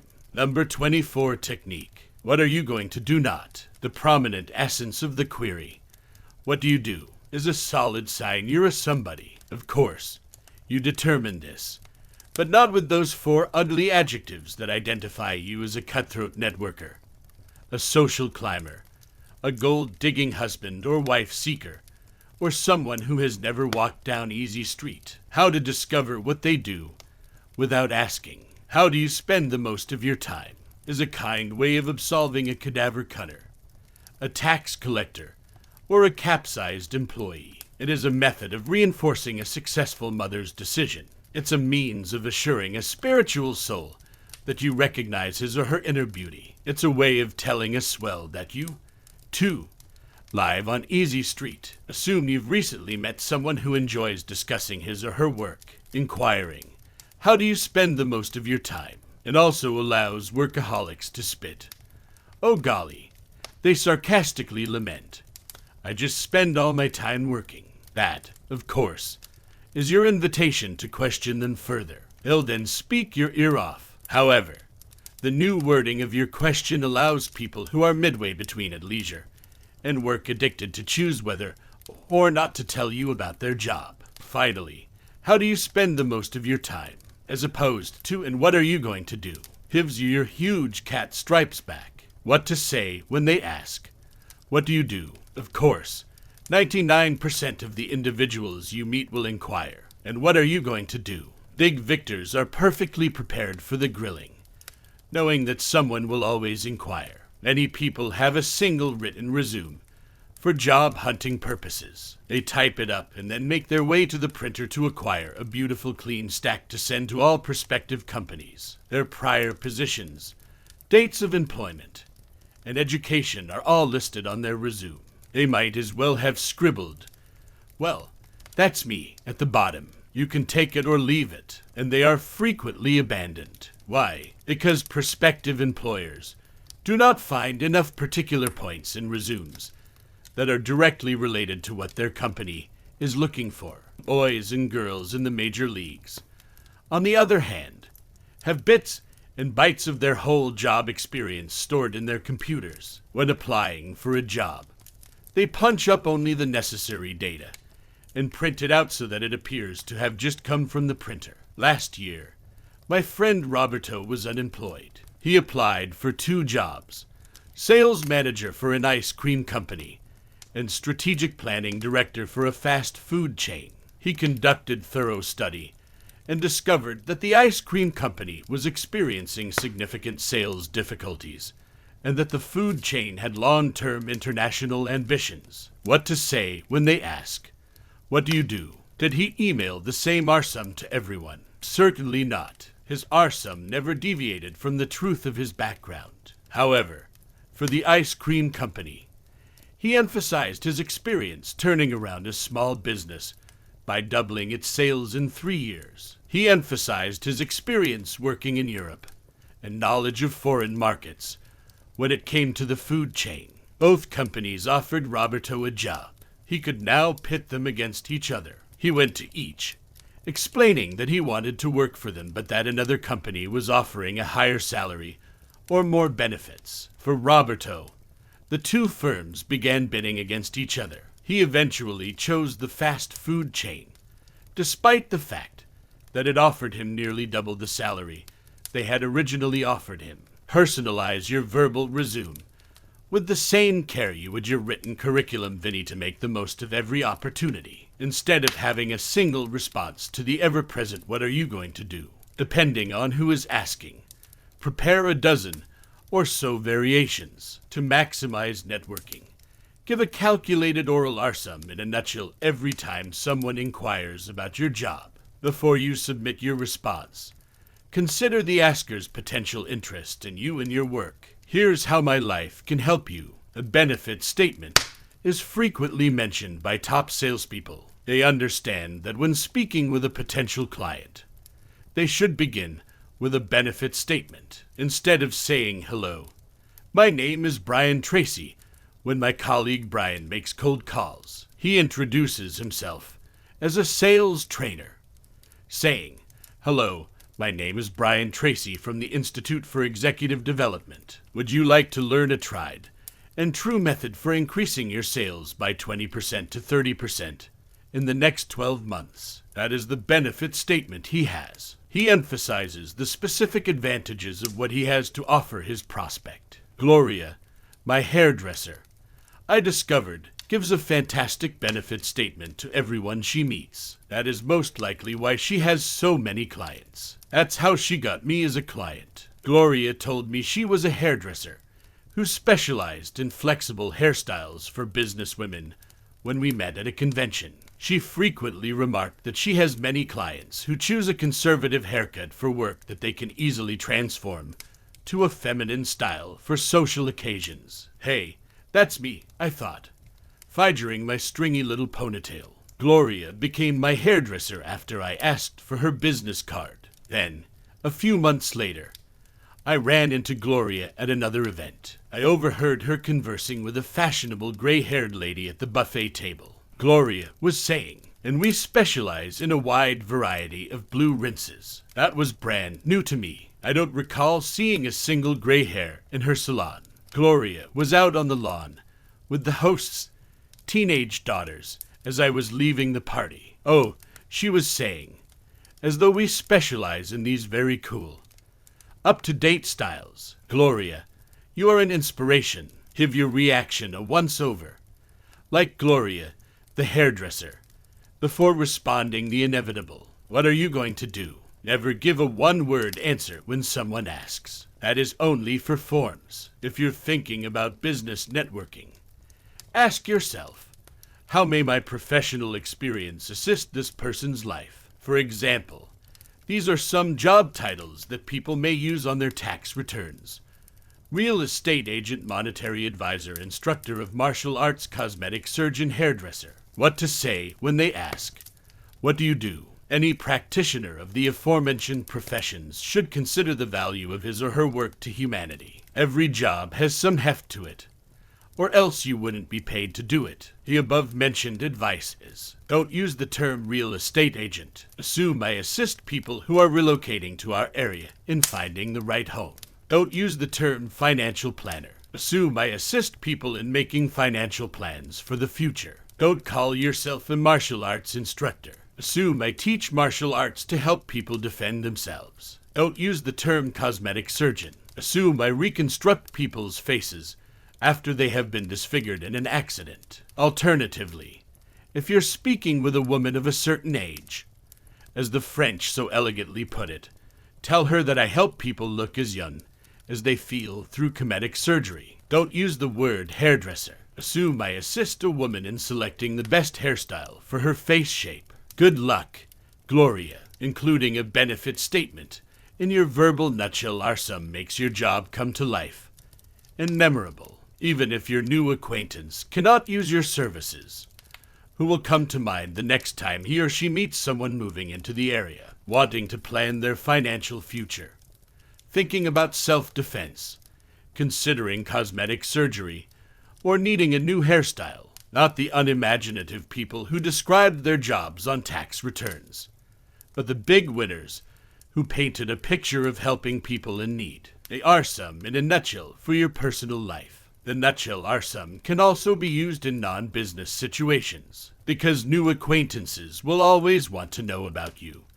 Prepare a few exciting stock answers when meeting a potential friend or loved one. Make your life sound like you'd be a lot of fun to be around. I used to fantasize about writing novels about my life when I was a young girl. Vale bravely reached out the window into the icy storm, squinting her eyes against the torrential downpour, to pull the shutters tight and keep the family safe from the approaching hurricane. Not a big deal. When it began to rain, Mama asked me to close the windows. Still, marching toward the open window, I imagined myself as the brave savior of the family. You don't have to be quite so melodramatic in your self-image, but you should at least make your life sound interesting and dedicated. Number 25 technique. Arsum in a nutshell. Let a different true story about your professional life roll off your tongue for each listener. Just as job-seeking top managers roll a different written sum off their printers for each position they're applying for. Before answering the question, what do you do? Consider, what possible interest could this person have in my response? Could he recommend me for a job? Should you buy from me? Should you hire me? Should I marry my sister? Will you be my pal? Hack a nutshell about your own life to keep in your communications toolbox wherever you go. How to sound smarter than you actually are. Have you ever heard someone attempt to say a word that was simply too large for his tongue? You could tell he was proud of it by the smile on his face and the gleam in his eye as the word limped off his lips. To make matters worse, he most likely used the word incorrectly, inappropriately, and possibly even incorrectly pronounced it. Ouch. People with large vocabularies are perceived to be more creative and intelligent by the rest of the world. People with larger vocabularies are hired faster, promoted faster, and are paid more attention. So big winners use full, rich words, but they never sound out of place. The phrases flow smoothly off their tongues, enriching their conversation. The words were appropriate. Big players in life choose words to match their personalities and points with the same care that they choose their tie or blouse. The surprising good news is that the difference between a respected vocabulary and a mundane vocabulary is only about 50 words. It doesn't take much to sound like a big winner. A few dozen wonderful words will give the impression that you have a unique and creative mind. It is simple to acquire this super vocabulary. You don't have to spend hours poring over vocabulary books or listening to tapes of pompous pontificators with impossible British accents. You don't need to learn $2 words that your grandmother would wash out of your mouth with soap if she heard them. All you have to do is think of a few tired, overused words that you use on a daily basis, such as smart, nice, pretty, or good. Then pull out a thesaurus or a book of synonyms from the shelf. Look up that common word that you get tired of hearing yourself say every day. Examine your extensive list of options. For example, if you look up the word smart, you'll find a plethora of synonyms. Some words are colorful and rich in meaning, such as ingenious, resourceful, adroit, shrewd, and many others. Go through the list and say each one aloud. Which ones are best suited to your personality? Which ones appear to be the best fit for you? Try each one on like a suit to see which one feels the most comfortable. Select a few favorites and repeat them aloud until they become a natural part of your vocabulary. You'll be purring the next time you want to compliment someone on their intelligence. For example, that was very clever of you. My, how resourceful you are. That was brilliant. Or, perhaps, how astute of you. And now, gentlemen, we women spend a lot of time in front of the mirror. As if you didn't already know. It used to take me 15 minutes to get ready for a date when I was in college. I've had to add a few minutes every year since. I've already spent an hour and a half getting ready for an evening out. Gentlemen, what do you say when your wife comes down the stairs all dressed up for a night out? Or when you pick up a lady for dinner? If you don't say anything other than, "Are you ready to go?" What do you think that does to the lady's feelings? How to sound smarter than you actually are. Gary, one of my friends, is a nice gentleman who occasionally takes me out to dinner. I met him about a decade ago, and I'll never forget the first time he showed up on my doorstep for our date. He complimented Lael on her appearance. I loved how he reacted. I saw Gary about a month later. "Lael, you're back on my doorstep, and you look fantastic," even though the words were the same as the first time. I appreciated it. This gentleman and I have been friends for 12 long years. I see him about once every 2 months, and he always says the same thing. "Lael, you look great." I'm planning on showing up one evening in a flannel nightshirt and a mud pack on my face. Harry will undoubtedly say, "Lael, you look great," to help men avoid Gary's mistake. I ask every male in my seminars to think of a synonym for pretty or great. Then I bring up a woman and a few men. I instruct each to act as if he is her husband. She's just walked down the stairs, ready to go out to eat. I request that each of them take her hand in his and deliver his compliment. Darla, one observes, you appear elegant. Ew, every woman in the room lets out a sigh. Darla, another person says as he takes her hand in his. Ew, each and every woman in the room swoons. Darla, the third says, placing her hand between his. You look ravishing. Ew, every woman in the room has gone limp by this point. Men, pay attention. Words have an effect on us women. Suggestions for unisex clothing. Assume you had a fantastic time at a party. Don't tell the hosts it was fantastic. That's what everyone says. Tell them it was a fantastic party. A fantastic party. An extraordinary party. Hug the hosts and tell them you had a fantastic, remarkable, and glorious time. The word glorious may not come naturally to you the first few times you say it. You, on the other hand, have no trouble with the word wonderful. Him, I use has only one more syllable than wonderful. It also does not have any more difficult to pronounce sounds. It's all about familiarity. When it comes to vocabulary, use your new favorite words a few times. And just like breaking in a new pair of shoes, you'll feel very at ease wearing your glorious new words. Number 26 technique. Your personal thesaurus. Look up some words that you use frequently in the thesaurus. Then, just like slipping your feet into a new pair of shoes, try on a few new words to see how they fit. Start making permanent replacements if you like them. Remember that only 50 words separates a rich, creative vocabulary from an average, middle-of-the-road one. Substitute one word per day for 2 months, and you'll be among the verbally elite. How to avoid sounding panicked. Let them discover your similarity. Tigers prowl with other tigers. Lions lurk with other lions. And alley cats scramble around with other alley cats. Attraction is bred from similarity. Big cats, on the other hand, are privy to a secret in the human jungle. It packs a lot more punch when you delay revealing your similarity, or let them discover it. Above all, you don't want to come across as anxious to establish rapport. Instead of jumping in with a breathless, "Hey, me too," when someone mentions a common interest or experience, say, "I do that too," or "I am well versed in the subject." Let your conversation partner enjoy discussing it. Allow her to continue talking about the country club before informing her that you, too, are a member. Allow him to continue analyzing Arnold Palmer's golf swing before you begin casually comparing the swings of golf greats. Greg, Jack, Tiger, and Arnie are there. Allow her to tell you how many tennis games she has won before you casually mention your USTA ranking.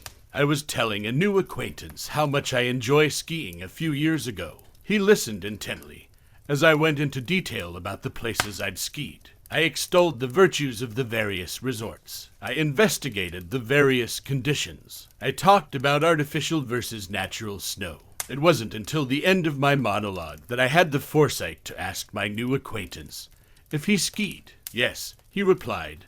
"I have a small apartment in Aspen." Cool. I would have been impressed if he had jumped in and told me about his ski pad right after I told him how much I enjoyed skiing. Mildly, however, waiting until the end of our conversation, and then revealing that he was an avid skier who kept an Aspen ski pad made it unforgettable. Here's a method I call Kill the Quick Me, too. Allow people to enjoy discussing their passion whenever they mention an activity or interest you share. Then, when the occasion arises, casually mention that you share their interest. "Oh, I'm sorry if I've been boring you. I waited weeks for the chance to try it out." Finally, the opportunity arose at a convention. A new contact told me about her recent trip to Washington, D.C.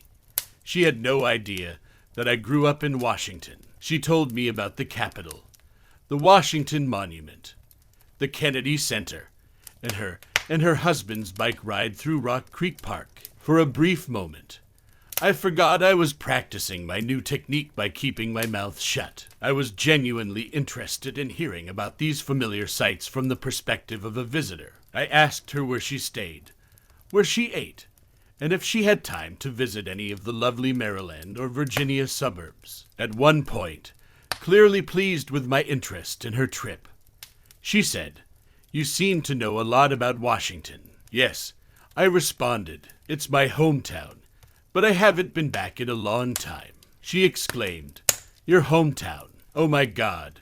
Why didn't you tell me? I'm sorry if I bore you." "Oh, not at all," I replied truthfully. "I was so excited to hear about your trip that I was afraid you'd stop if I told you." Her technique for not sounding anxious. Let them discover your similarity has a big smile that is barely audible. Oh my goodness. Please notify me that I had made a new friend. When someone begins telling you about an activity he has participated in, a trip she has taken, a club he belongs to, an interest she has in a thing that you share, bite your tongue. Allow the storyteller to enjoy his or her own monologue. Relax and enjoy it as well, knowing how much pleasure your conversation partner will have when you reveal you have shared the same experience. Then, when the time is right, casually reveal your resemblance. Also, make a point of expressing how much you enjoyed learning about his or her common interest. Number 27 technique. Kill the quick me as well. The longer you wait to reveal something you have in common with someone, the more moved and impressed he or she will be. You emerge as a self-assured big cat, rather than a lonely little stray looking for a quick connection with a stranger. P.S. If you wait too long to express your mutual interest, it will appear that you are being deceptive. How to be a yo-firstie in order to gain their respect and adoration. Sex. Now that I've got your attention. That gag has been used in 2-bit comics since the days when 2-bits bought a Foursquare lunch. Big winners, on the other hand, realize that there is a 3-letter term that is more powerful than sex in capturing people's attention. You are that term. Why are you such a strong word? Because as babies, we felt we were the center of the universe. Nothing was more important than me, myself, and the rest of the shadowy shapes swirling around us, which we subsequently discovered were other humans existed simply to serve us. We were self-centered little tykes, and our little brains turned every action, every word, into what impact does this have on me? Big winners understand that we haven't changed a whit. Adults hide their self-centeredness under a veneer of civility and politeness. Nonetheless, the human brain instantaneously, automatically, and dependably converts everything into terms of what impact does this have on me. Assume, gentlemen, you wish to ask a coworker, Jill, if she wants to join you for dinner. So you tell her that there's a great new Indian restaurant in town. Will you come with me to supper tonight? How to be a you-firstie and win their love and respect. Before responding, Jill muses. By good, does he mean the food or the ambience? Or both? Her reverie continues. I'm not sure if it's about Indian cuisine. He says it's okay. Will I, on the other hand, enjoy it? Jill hesitates as she thinks. You're probably taking her uncertainty personally, and the fun of the discussion has faded. Suppose, instead, you told her, Jill, you're going to love this new Indian restaurant. Will you join me for supper this evening? By phrasing it that way, you've already subliminally answered Jill's questions, and she'll be more likely to say yes quickly. The pleasure-pain principle is a powerful motivator in life. According to psychologists, everyone naturally gravitates toward what is pleasurable and repels what is harmful. Many people find it difficult to think, so huge winners do the thinking for them.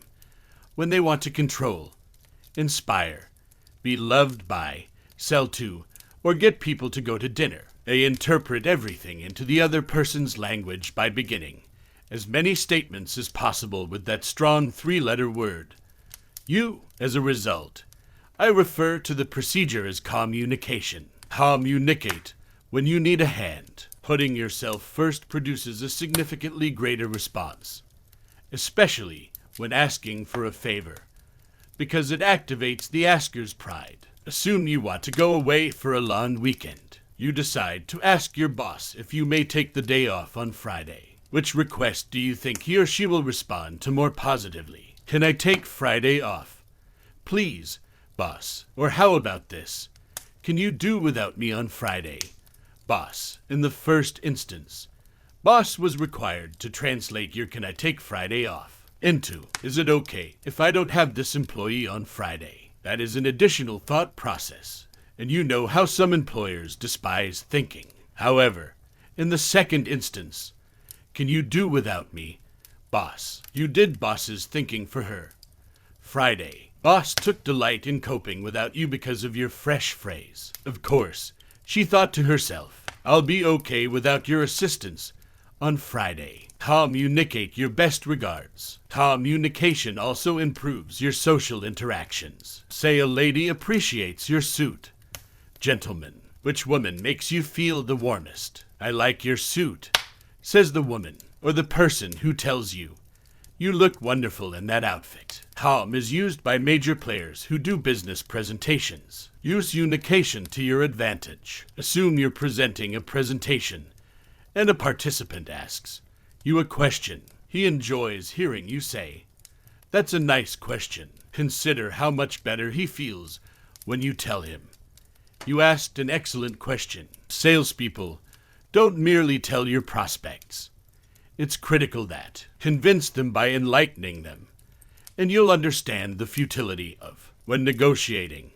Instead of saying, the conclusion will be, tell them, you'll see the result when you, even when speaking to strangers on the street, beginning sentences with "you" works. When I was lost driving around San Francisco, I asked folks walking along the sidewalk how to get to the Golden Gate Bridge. I came to a halt in front of a pair struggling up a hill. "Excuse me, but I can't find the Golden Gate Bridge," I cried out the window. They exchanged shrugs as they glanced at each other. The look on these tourists' faces shows just how foolish they are. "That way," murmured the husband, pointing straight ahead. I yelled out to the next pair I saw, still lost, "Please excuse my ignorance, but where is the Golden Gate Bridge?" They pointed in the opposite direction without smiling. How to be a you firstie and win their love and respect. Then I decided to experiment with communication. When I passed the next strolling pair, I asked out the window, "Excuse me, could you tell me where the Golden Gate Bridge is?" Of course, they replied, taking my query literally. It was a subtle challenge. You know, by wording the question that way, I was essentially asking, are you able to give me directions? This punches them square in the ego. They approached my car and gave me specific directions. "Hey," I reasoned, "this stuff you're doing is incredibly effective." I repeated the experiment several times to put my hypothesis to the test. I kept asking passers by my 3 different versions of the question. People were more nice and helpful when I asked, "Could you tell me where?" than when I opened the query with "I or where." I'm sure that recovering the flying box from the fall of man under a fig leaf in the Garden of Eden will persuade the world of the power of the word "you." Eve did not request that Adam eat the apple. She didn't tell him he had to eat the apple. She didn't even try. Number 28 technique. Communication. Begin each relevant sentence with "you." It immediately captures the attention of your listeners. It elicits a more positive response since it elicits pride and prevents them from having to explain it into my terms. Your listeners will find you an attractive spice if you sprinkle "you" as liberally as salt and pepper throughout your discourse. "I want you to eat this apple. Adam, you will enjoy this apple," she said, as all big winners do. That's why he bit you. Communication is a sign of well-being. Therapists estimate that convicts in mental facilities say "I" and "me" 12 times more frequently than people in the general population. As a patient's health improves, the number of times they employ personal pronouns decreases. As you progress up the sanity scale, the less you use "I," the more sane you appear to your listeners. If you listen in on a major winners chat, you'll notice a lot more you than I in their conversation. The following strategy is about how big winners are silently oriented. How to make them feel you don't just smile at anyone. Have you ever seen those low-budget mail-order fashion catalogs that utilize the same model all the time? Her face has the same fake smile, whether she is engulfed in a wedding gown or half dressed in a bikini. Looking at her, you get the impression that if you tapped on her brow, a small voice would reply, "Nobody's in here." Whereas models in more refined magazines have a variety of expressions. A flirty, "I've got a secret smile" on one page. A puzzled, "I think I'd like to get to know you, but I'm not sure" smile on the next. And a mystery Mona Lisa smile on the third. You have the impression that there is a brain someplace inside that lovely head. I used to stand in the reception line of the ship I worked on with the captain, his wife, and a few other officers. Down our line, one passenger with a bright smile began shaking hands. When he reached me, he flashed a gleaming smile, his teeth as even and bright as the keys of a new piano. I was really engrossed. It seemed as though a dazzling light had shone into the dreary ballroom. I wished him a pleasant voyage and planned to track down this charming gentleman later. He was then presented to the next person. I noticed his identical shiny grin out of the corner of my eye. Another person with the same grin. My enthusiasm began to wane when he gave the next individual his fourth unidentifiable smile. He began to resemble a Cheshire cat. By the time he was presented to the sixth person, his constant smile felt like a strobe light disrupting the ballroom's mood. Strobe man continued down the line, flashing everyone the same smile. I had no desire to speak with him any longer. Why did this man's stock skyrocket 1 minute, and then drop the next on my ticker? Because, despite his gorgeous smile, he had no special reaction to me. Obviously, he offered everyone the identical smile, and as a result, it lost all of its uniqueness. Strobe man would have appeared compassionate and insightful if he had given each of us a slightly different smile. Of course, if his smile had been just a touch broader for me than for the others, I wouldn't have waited for the formalities to be done before going to find him in the crowded ballroom. Rehearse your smile repertoire. If your profession required you to carry a gun, you would, of course, study everything there was to know about it before shooting it. And, before you take aim, you would carefully assess if it would murder, maim, or only hurt your target. Because your grin is one of your most powerful communication tools.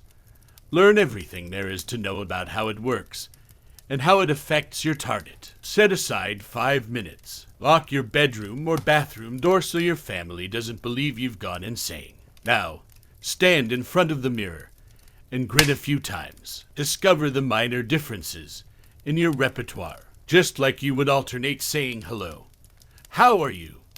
and "I am delighted to have met you when I was introduced to a group." How to make them feel you don't smile at just anyone. Variate your smile in front of people. Don't use the same on each. Allow each of your smiles to reflect the complexities of your feelings regarding the recipient. In defense of the quickie, there are occasions I realized when a quick put-on smile works. For example, if you wish to make the acquaintance of someone you haven't met yet. In colloquial parlance, take them up. Researchers from the University of Missouri established the power of smiling for posterity. They ran a well-controlled study titled "Giving Men the Come On: The Effect of Eye Contact and Smiling in a Bar Environment." I'm not joking. To test their theory, female researchers initiated eye contact with unsuspecting male volunteers enjoying a drink at a neighborhood bar. The female researchers occasionally smiled after their glance. In other circumstances,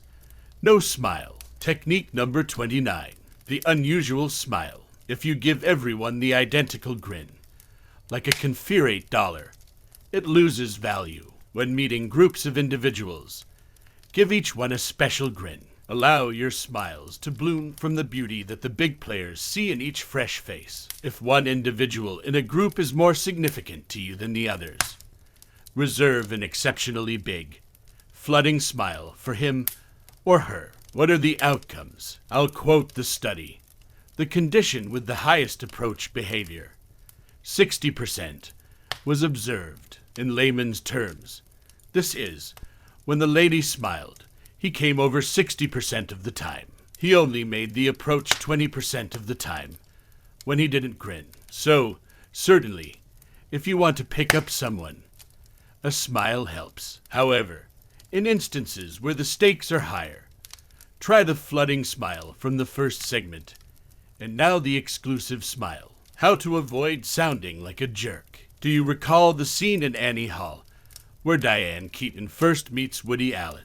We hear her inner thoughts when she converses with him. She's thinking to herself, "Oh, I hope he's not a jerk like the others." Using a cliché is one of the quickest ways to make a big winner believe you're, well, a jerk. If you're conversing with a great communicator and say something like, "Yes, I was tired as a dog," or "she was cute as a button," you've unintentionally dropped a linguistic bomb. When they hear a hackneyed, overused phrase, big winners silently sigh. Yes, huge drinkers, like the rest of us, feel fit as a fiddle, joyful as a lark, or high as a kite. They, like the rest of humanity, think some of their acquaintances are as insane as a loon, as nuts as a fruitcake, or as blind as a bat, because many of them work hard.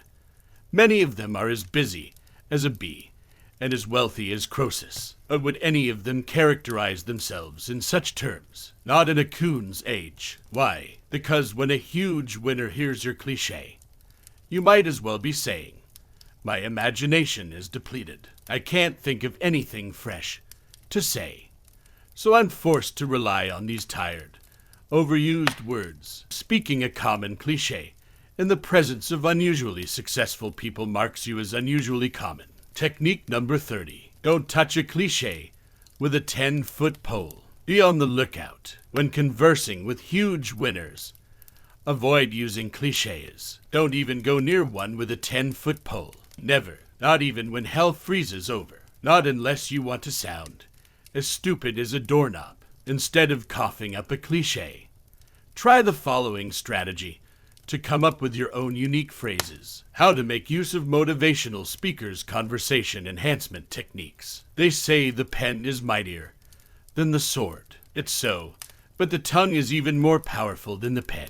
Our words have the power to make others laugh, cry, and rise to their feet in applause. Orators have inspired nations to war and led lost souls to God. What kind of gear do they have? We each have the same eyes, ears, hands, legs, arms, and vocal cords. Perhaps a professional athlete has a stronger body, or a professional singer has a more lovely singing voice than the one we were given.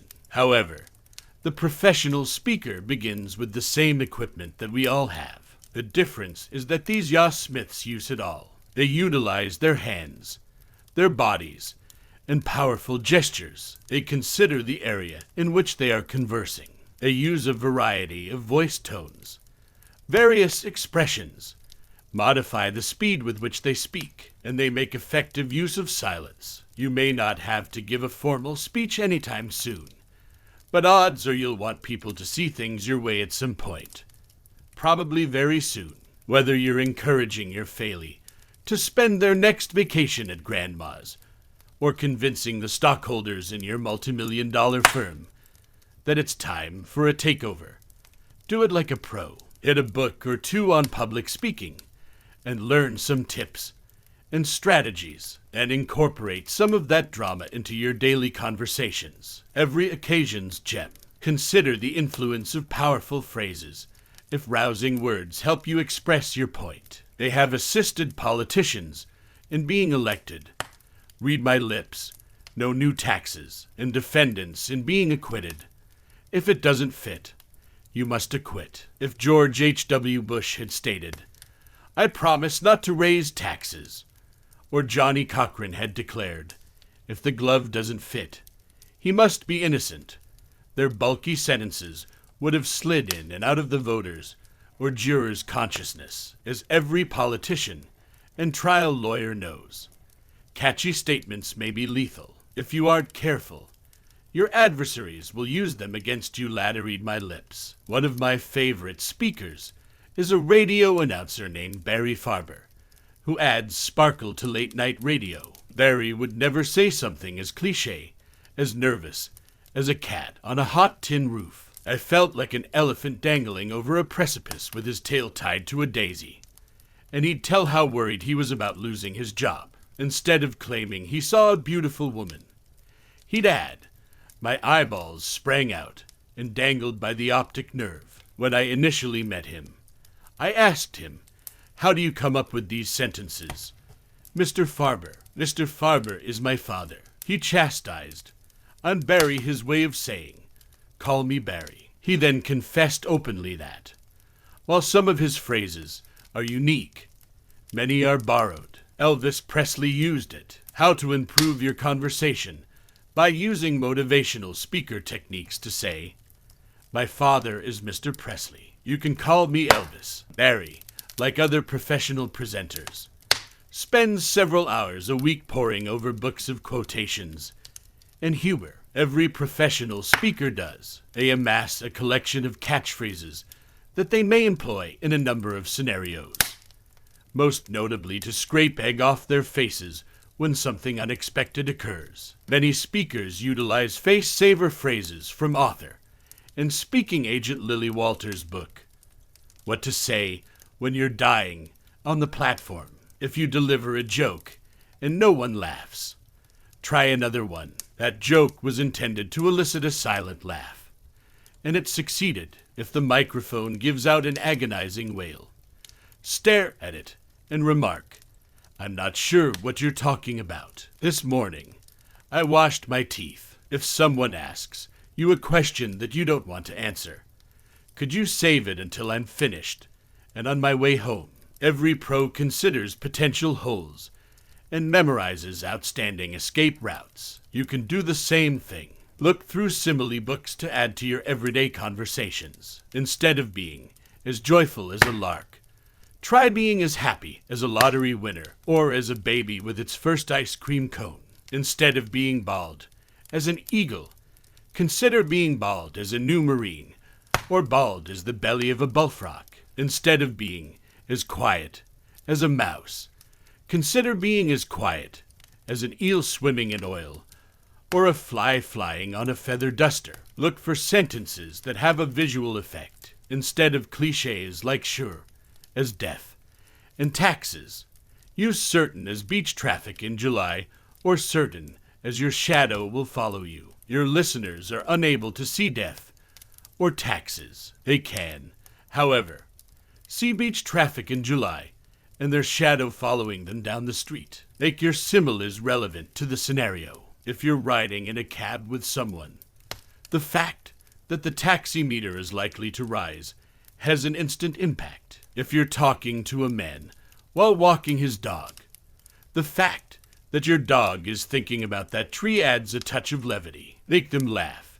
Laugh, laugh, and laugh. Humor adds to any discourse, but not jokes that begin, hey, did you hear the one about? Make your humor relevant by planning ahead of time. For example, if you're heading to a budget meeting, look up money in a quotation book. A little levity in a stuffy professional atmosphere demonstrates that you're at ease. During a tense finance meeting, I overheard a top executive say, don't worry, this company has enough money to last for years unless we pay our debtors. He relieved the stress and won everyone's admiration. Later, I came upon a similar phrase ascribed to Jackie Mason, the comedian, in a humor book. What's the big deal? Despite his witty remark, the executive came out as a cool communicator. Big players who want to be quoted in the media spend their nights nibbling on their pillows, trying to think of lines that will be picked up by the press. Timothy,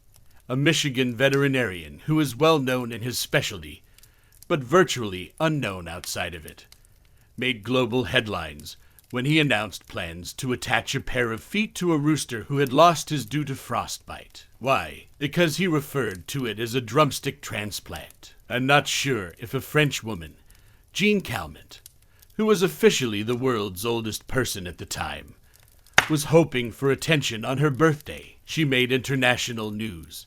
Though, when she informed the press, I've only ever had one wrinkle, and I'm sitting on it. Mark Victor Hansen, a famous figure in his own area, but relatively unknown outside of it, was catapulted into national prominence when he came up with a memorable title for his book co-authored with Jack Canfield, Chicken Soup for the Soul. His original title. He said, what would have happened if that had happened? His chicken, among other things, was quickly embraced by the rest of the globe. How to make the most of motivational speakers' techniques for improving your conversation. Chicken soups for the woman's soul. Chicken soup for the teenage soul. Chicken soup for the mother's soul. Chicken soup for the Christian soul.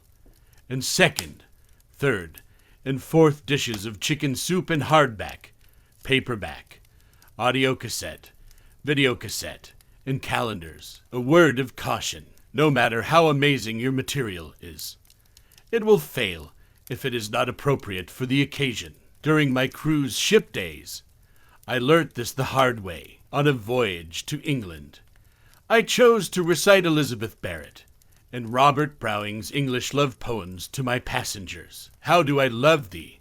You know, allow me to count the ways. It was a huge success. The passengers were ecstatic and bragged about it for days. I couldn't walk out onto the porch without someone turning to me and saying, how do I adore thee? 31st technique. Make use of Jaw Smith's jive. Whether you're standing in front of a crowd of thousands or in front of your family, you'll be able to move, entertain, and motivate them with the same talents. Read the books of the speakers to elicit quotations, pearls of wisdom, and nuggets to tickle their funny bones. Find a few catchphrases to slip off your lips on special occasions. If you want to be remembered, come up with a ridiculous quotable. Make them rhyme, be witty, or be hilarious. Above all, make them interesting. Naturally, I was blown away by this performance and imagined myself to be a renowned poet reader. I decided to reward the guests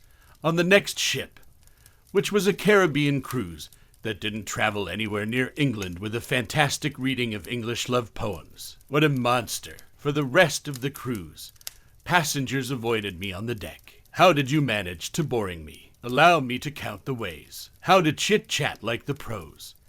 Big winners tell it like it is. If you walked into an elevator full of individuals speaking Hungarian, you might not recognize them unless you understood their language. However, the moment you opened your mouth, they would realize you weren't Hungarian. The same is true for huge cats. You might not recognize them as huge cats if you overhear several of them conversing.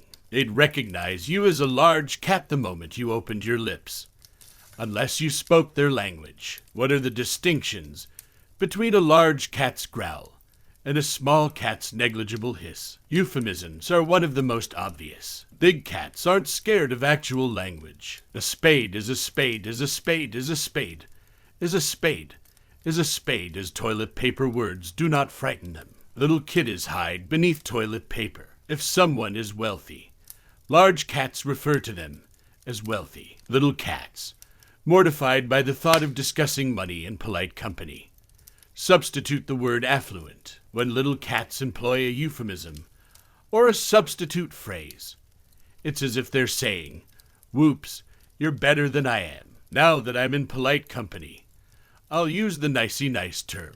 Big cats have the correct anatomical structure. There are no cutesy words for body parts. They'll say breasts when they really mean breasts. When they mention knockers, they're referring to ornate structures that hang on the front door, and the family treasures are kept in the wall safe. When a huge cat is unsure about a word, he or she simply turns to French. If they believe the word buttocks is dubious, derriere will suffice. Number 32 technique. A spade is a spade is a spade is a spade is a spade is. Don't try to hide behind euphemisms. Let's call a spade a spade. That is not to say that huge cats employ tasteless four-letter phrases when perfectly good Fivan six-letter words exist. They've simply mastered the King's English and are fluent in it. Listening to a few minutes of their talk is another way to discern the big players from the little ones. How to avoid the worst conversational habit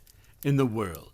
Once I was attending a small dinner party hosted by Louis, the president of an advertising agency, and his wife, Lillian. Cocktails were served first, followed by a gourmet meal complemented by a selection of superb wines. The conversation had been lively, the food exquisite, and the wine excellent, and oh so pleasant. Louis raised his glass to make a toast at the end of the evening. A few drops of wine sloshed from his glass onto the tablecloth. "I can tell you're not in agony," said a pretty young woman who was the date of a new art director named Bob. Shock waves reverberated around the table. Everyone became paralyzed. The host was indeed a little tipsy, even in joke.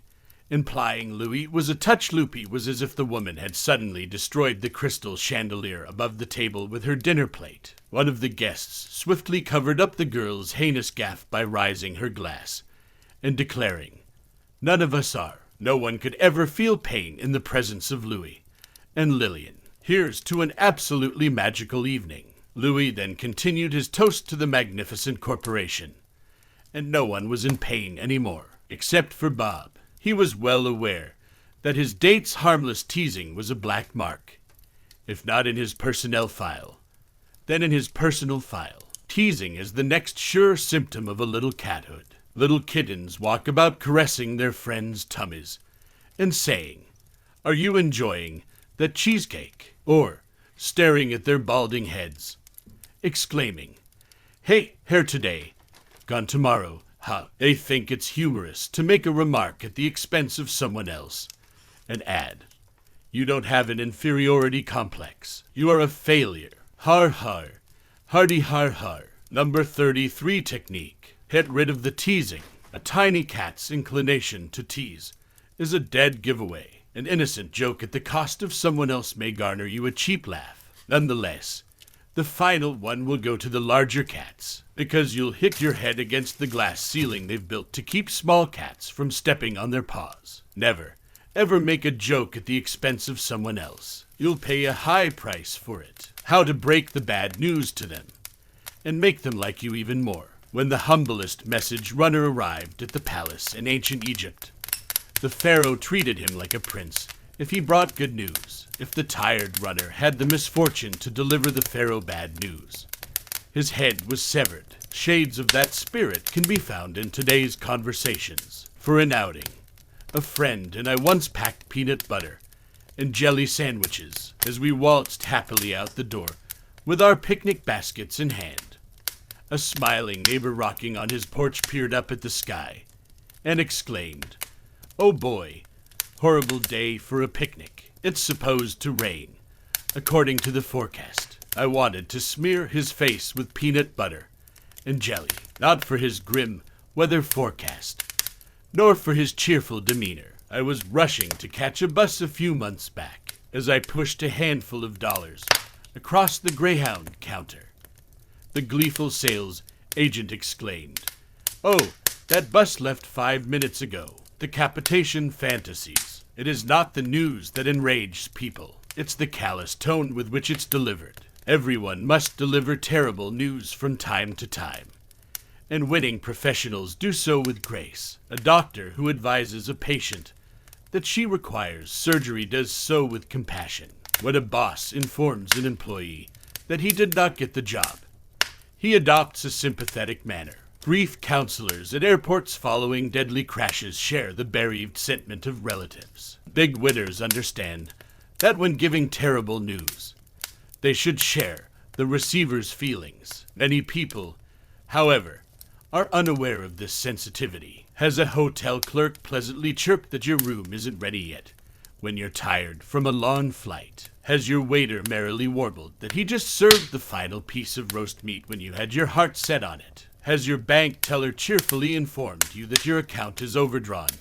when you needed cash for the weekend? It makes you want to punch your fist right through their insensitive grins. As a traveler, diner, or depositor, I would have liked it if my neighbor had warned me of the impending rainstorm with pity. If the Greyhound sales clerk had told me gently that my bus had already left, I would have probably answered, "Oh, that's all right." Number 34 technique. It's called the receiver's ball. A football player would not survive 2 beats if he made blind passes. A professional tosses the ball with the recipient in mind at all times. Keep your receiver in mind before delivering any news. Then say it with a grin, a sigh, or a sob, not based on how you feel about the news, but on how the receiver will react to it. How to break the bad news to them and make them like you even more. I'll take the next one. When big winners convey bad news, they send bombs with the feeling the battered person is bound to feel. Big winners understand how to break terrible news to people. They also know how not to reveal any information to anyone, even while under duress. Let's look into that more. How to respond when you don't want to answer and wish they'd quit. Barbara, a minister in the furniture industry, just divorced her husband and business partner. Frank, a megastar in the furniture industry. They went through a long and tumultuous divorce, which ended in them continuing to run the business together, but without having to deal with each other. Barbara and I attended an industry event shortly after our divorce. People were curious about what had happened and how it affected their firm, because she and Frank were both well liked in the industry. But, of course, no one dared to inquire directly, and Babar was not providing any explanations. At the grand farewell dinner, I was seated next to Barbara. One of her colleagues at the table apparently couldn't keep her curiosity at bay any longer. During dinner, she leaned over to Barbara and inquired, "Barbara, what happened with you and Frank?" In hushed tones, Barbara, unfazed by the impolite question, merely took a spoonful of her cherries jubilee and said, "We've separated, but the company is unaffected." What to say when you don't want to answer? The woman pushed harder since she was dissatisfied with her response. "Are you still collaborating?" Barbara took another piece of her cake and said again, almost in the same tone of voice, "We've parted, but the company remains unaffected." The irritated interrogator was not going down without a fight. "Are you both still employed by the company?" Barbara, who didn't seem bothered by the woman's insistence, scooped the last cherry out of her plate, smiled, looked her in the eyes, and said in the same tone of voice, "We've parted, but the company remains unaffected." That silenced her. Barbara had displayed her huge winner's badge by employing the broken record approach, the most effective way to avoid uncomfortable cross-examination. Number 35 technique. The faulty record. If someone continues to press you on an unwanted issue, simply repeat your previous response. Use the exact same words in the exact same tone of voice. Hearing that again typically brings them to a halt. If your unpleasant interrogator clings to you like a leech, your next repetition will always swat them away. How to talk to a celebrity. Assume you've just finished supper at a fancy restaurant. What do you see when you look over at the next table? Is it indeed he? Could it be true? It's got to be a doppelganger. No, it does not. It is, in fact, Woody Allen, instead of your favorite movie star, politician, broadcaster, or boss who owns the firm that owns the company you work for. Substitute any celebrity, and there it is. The celestial body in the flesh, just 10 feet away from you. So, what should you do now? Nothing. Big shots don't drool over celebrities. Allow the celebrity a little moment of anonymity. Give a smile and a nod if he or she looks in your direction. And return your eyes to your dinner buddy. If you take it all in stride, your dinner companion will think you're a lot cooler. Now, if you really can't pass up this once-in-a-lifetime opportunity to push your hand against the flesh of a megastar and express your admiration, here's how to do it gracefully. Wait until you or the celebrity is about to leave the restaurant. You may make your approach after the check has been paid, and you will obviously not be taking up much of his or her time. Mr. Allen, I just wanted to tell you how much pleasure your excellent films have given me over the years. Thank you really lot. Did you notice the nuance here? You are not contributing to his work. After all, who are you to say whether or not he is a brilliant filmmaker? You can only speak from your own point of view. You accomplish this by telling him how much pleasure his labor has brought you. Do the same for your boss's boss's boss's boss, whom fate has sent to bask in your adoration. Don't say, Bill, or Mr. Gates, you manage a fantastic firm. Who are you to judge?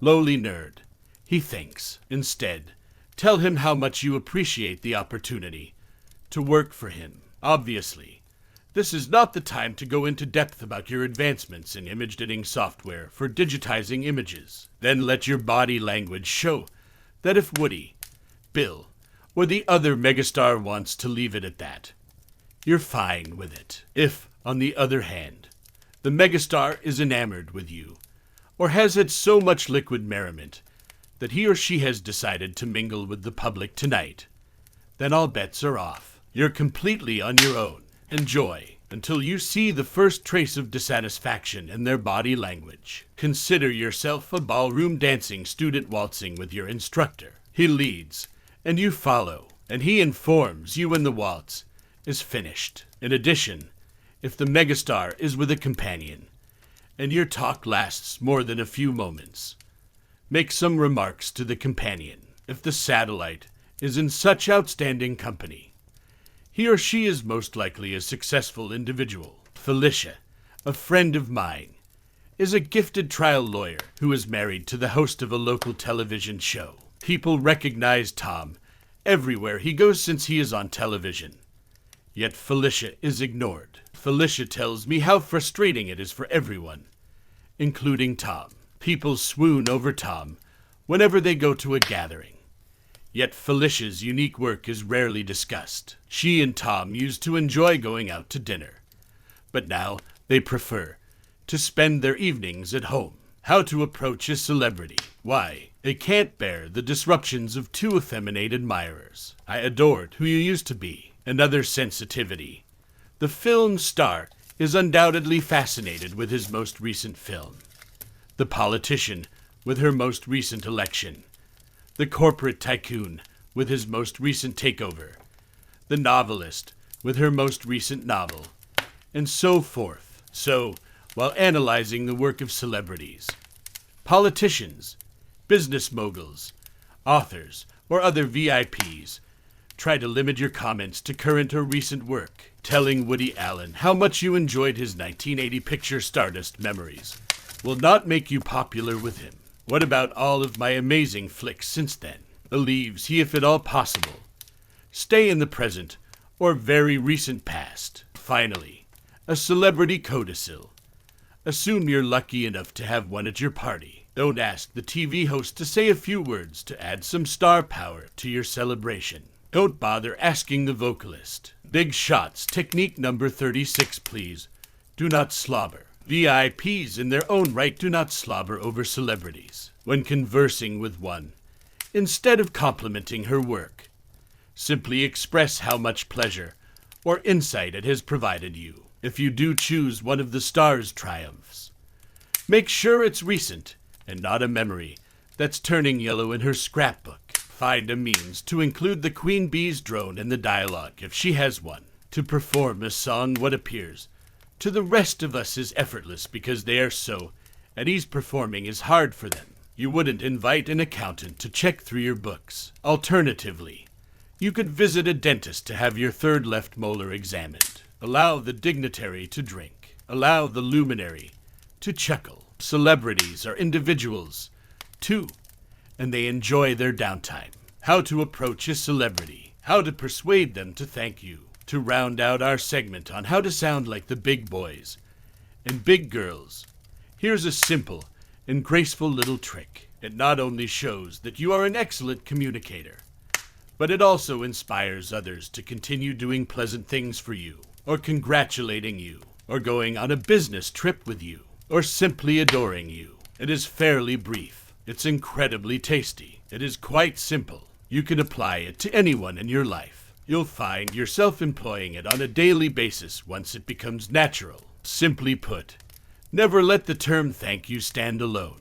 Always make it a point to thank you for something. People utilize the naked exposed thank you so frequently that it is no longer heard. When we buy the morning newspaper, we give the vendor a nude thank you and he hands us our nickels change. Is it the same kind of thank you you'd like to extend to a valued customer who makes a large purchase in your store, or a loved one who prepares a delectable dinner for you? When the situation calls for more than a casual acknowledgement, dress up your thank you with a reason. Thank you for arriving. Thank you for being so patient. How to make them want to thank you. Thank you for your patience. Thank you for being such an excellent customer. Thank you for your kindness. When I disembark off a flight, the captain and first officer are usually waiting at the cockpit door waving goodbye to the passengers. I thank you for bringing us here. To be sure, that takes the never the naked thank you strategy to its logical conclusion. Yet it has a startling effect. They splatter themselves with "Oh, thank you for joining us on our flight. Thank you for taking the time to read this section of How to Talk to Anyone." Let us now go on to another discussion challenge.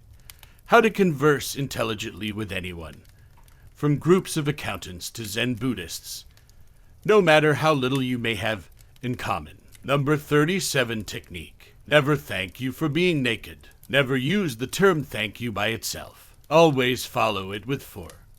From A to Z, thank you for inquiring about zipping me up. Fourth part. How to fit in with any group. What's the big deal? Is this something you've ever experienced? Everyone at the party is talking in a foreign language. They're all talking about defective audits, code restraints, or the library market, and you have no understanding what they're on about. It's because everyone else at the party is an accountant, an architect, or a publisher, while you are not. So you stand there with a pasty smile on your face and your mouth closed. You're afraid something bad will come out if you do. The paranoia begins to take hold. You will be mocked by everyone. You're on the outside looking in. As a result, you suffer alone. I had a severe case of silent outsider syndrome throughout high school, especially when I was among boys. They were just interested in discussing automobiles. I had no knowledge about automobiles. I'd only been to a body shop once to get a tan.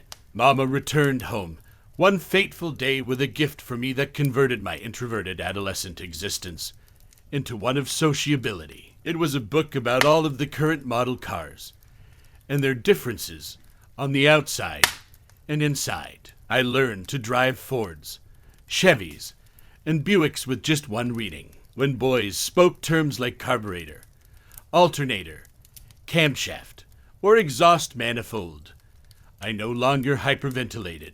I didn't need to know much to get the boys talking, just enough to ask the appropriate questions. My social life improved dramatically after I learned to communicate in the car with the males. Now, fast forward to the present. We grown-up males and girls have favorite themes as well, which usually revolve on our jobs or interests. We open up like small-town gossips when we're with folks in our fields or who share our hobbies. Even engineers with a bad case of cat got their tongue start talking about greasy turbines and various projects when they get together. Our discussion appears to outsiders to be gibberish, but we know exactly what's going on.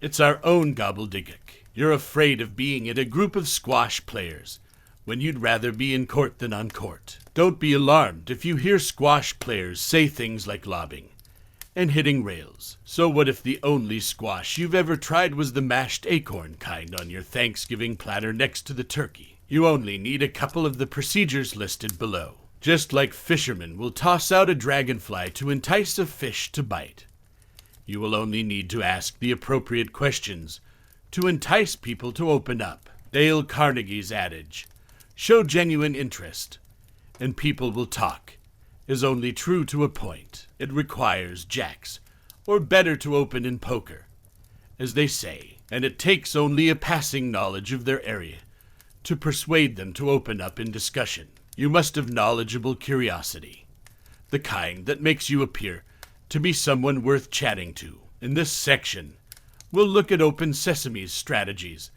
that will have people talking to you like you're an insider. How to be a Renaissance man or woman in the modern age. When friends come to visit me in New York City, I always warn them, never ask for directions from anyone on the metro, because I'm going to get mugged. They wonder, no, because you won't get anywhere. Most New York City subway commuters are only aware of two things about the subway: where they board and where they exit. They have no idea what the rest of the system is like when it comes to hobbies and interests.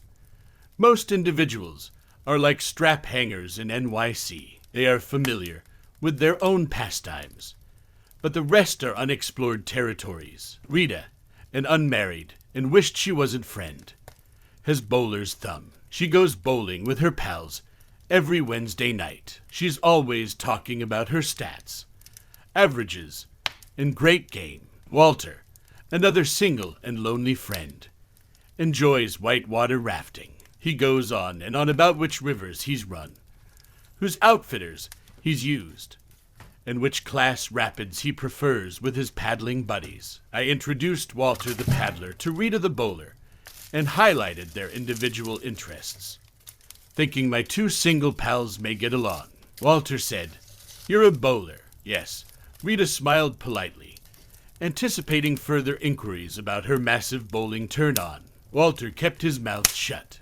Lael tells me you're into water rafting," Rita said, masking her displeasure. Walter smiled happily as he awaited another friendly grilling about paddling. "That's got to be thrilling. Isn't it dangerous?" Rita's best answer. "No, it's not dangerous," Walter said patronizingly in response to her standard outsider query. The dialogue then ceased to exist. During the terrible silence, I recall thinking that if Rita had raced just one river, or if Walter had bowled just one game, their lives may have turned out differently. Who knows what else could have poured if the conversation had continued. Hit a kite and go fly it. Scramble therapy is a method that can help you recover from such disappointing situations. It will turn you into a modern-day Renaissance man or woman who can converse freely about a wide range of topics. Scramble therapy is just scrambling your life and engaging in an activity you would never consider doing.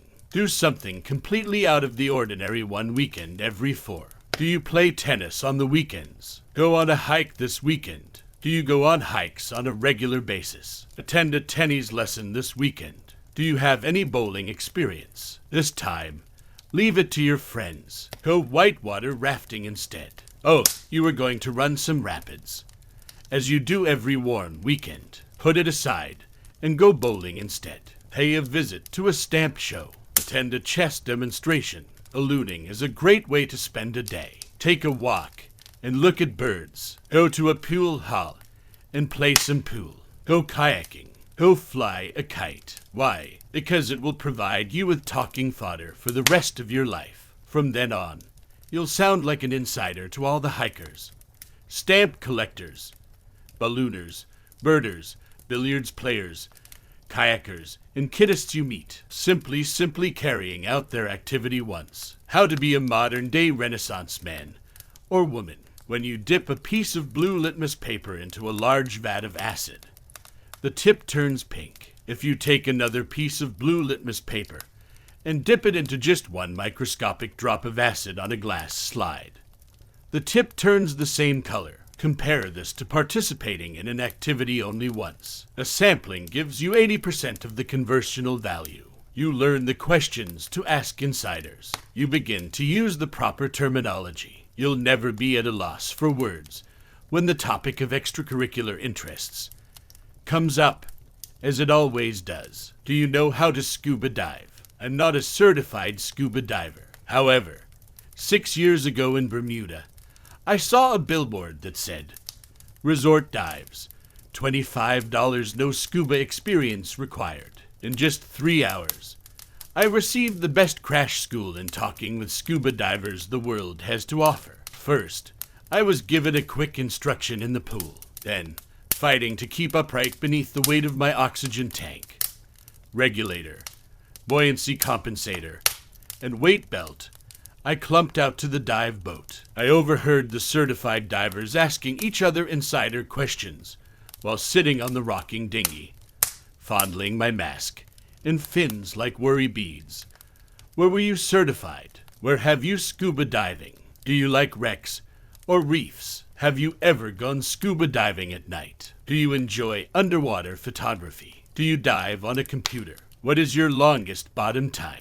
Did you ever get the bends? What is the significance of the italicized words? That's scuba jargon, and now fluent in scuba. To this day, whenever I meet divers, I know the correct questions to ask and topics to discuss, and the ones to avoid, like how much I enjoy fish. That's like telling a cat lover how much you adore tender grilled kitten. I can now ask my new pals which of the scuba hotspots they've visited. Cozumel, Cayman, Cancun. Then, if I really want to brag, I ask if they've gone to Truck Lagoon in the far Pacific, the Great Barrier Reef in Australia, or the Red Sea. All of the insider jargon is now second nature to me. Before my scramble therapy experience, I would have referred to their cherished wrecks and reefs as sunken ships and coral. Understandable words, but not scuba words. These are not insider jargon. If I met a scuba diver, I'd probably say, "Oh, scuba diving. That must be interesting. Are you terrified of sharks?" Not a terrific approach to get a diver started on the correct foot. Consider it. Assume that at a dinner party, the topic of conversation turns to scuba diving. If you'd done your one-time only dive, you'd ask your diving dinner buddy if he liked night diving or diving on wrecks or reefs. It will never happen. Technique number 38. Scramble therapy is a type of therapy that involves scrambling. Your life should be scrambled once a month. Do something you'd never thought of doing before. Participate in a sport. Attend an exhibition. Or attend a lecture on a topic that is completely foreign to you. With just one exposure, you get 80% of the correct terminology and insider inquiries. How to become a modern-day Renaissance man or woman trust you when you tell him the deepest water you've ever submerged yourself in is your own bathtub. Then you turn to the bungee jumper on your left and ask him, do you favor chest-waist leaps or ankle jumps? If the topic shifts to tennis, martial arts, chess, coin collecting, or even bird watching, you can keep up and keep the conversation going. What a gentleman. What a lovely lady. How to sound like you know everything there is to know about their job or interest. Job speak, also known as gobbledygook, is much more poisonous than hobby speak. I still have social nightmares about the evening I went to a party hosted by a couple who worked in computer database management. As I walked in, I overheard one of the guys say to another, when the domain relational calculus is restricted to safe expressions, it's identical to the tuple relational. That's all I remained for. I knew I wasn't going to understand a single word or bite of discourse for the rest of the evening. It made me miss the days when a mouse was a fluffy little fellow who liked cheese.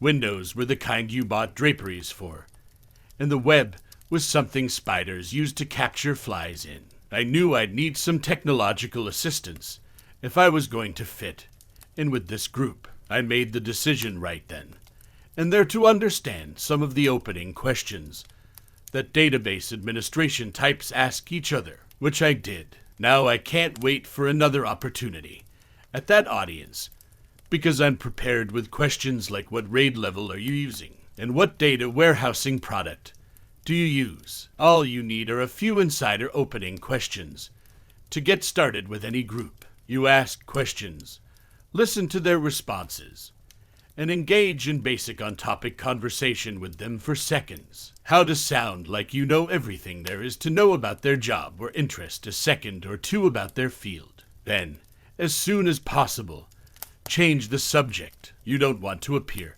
to be more educated about their subject than you actually are. It's all in the opening question. A tennis player can determine how excellent you are merely by looking at your opening serve. Is it going to be fun playing with you or a total bore? It's the same with communication. Someone can tell just by your verbal opening serve if it will be enjoyable to converse with you about their life or interests, or if it will be dull.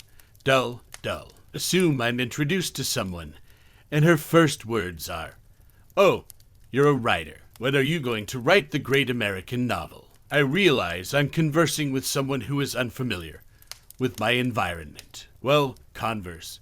But I'd like to shift the subject, and shortly, my chat buddy, if, on the other hand, my new acquaintance says, "Oh, you're a writer. Do you write fiction or nonfiction?" Bingo. Now I know I'm in the company of someone who understands my world. Why? Because that is the first question that writers ask each other. I like talking to this inquisitor because I believe she knows more about the writing world, even if we rapidly depart from the topic of writing.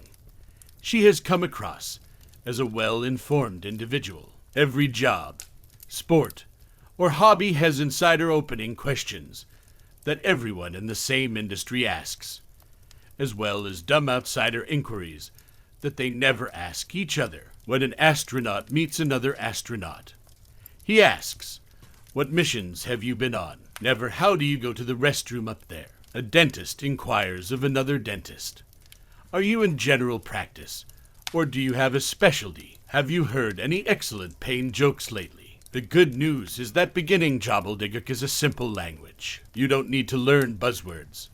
Just a few introductory inquiries will make you sound like an insider. Then comes the fun part. When you inform them you're not affiliated with their field, they're even more amazed. They think to themselves, "Wow, what a knowledgeable person. Everyone there will be an artist.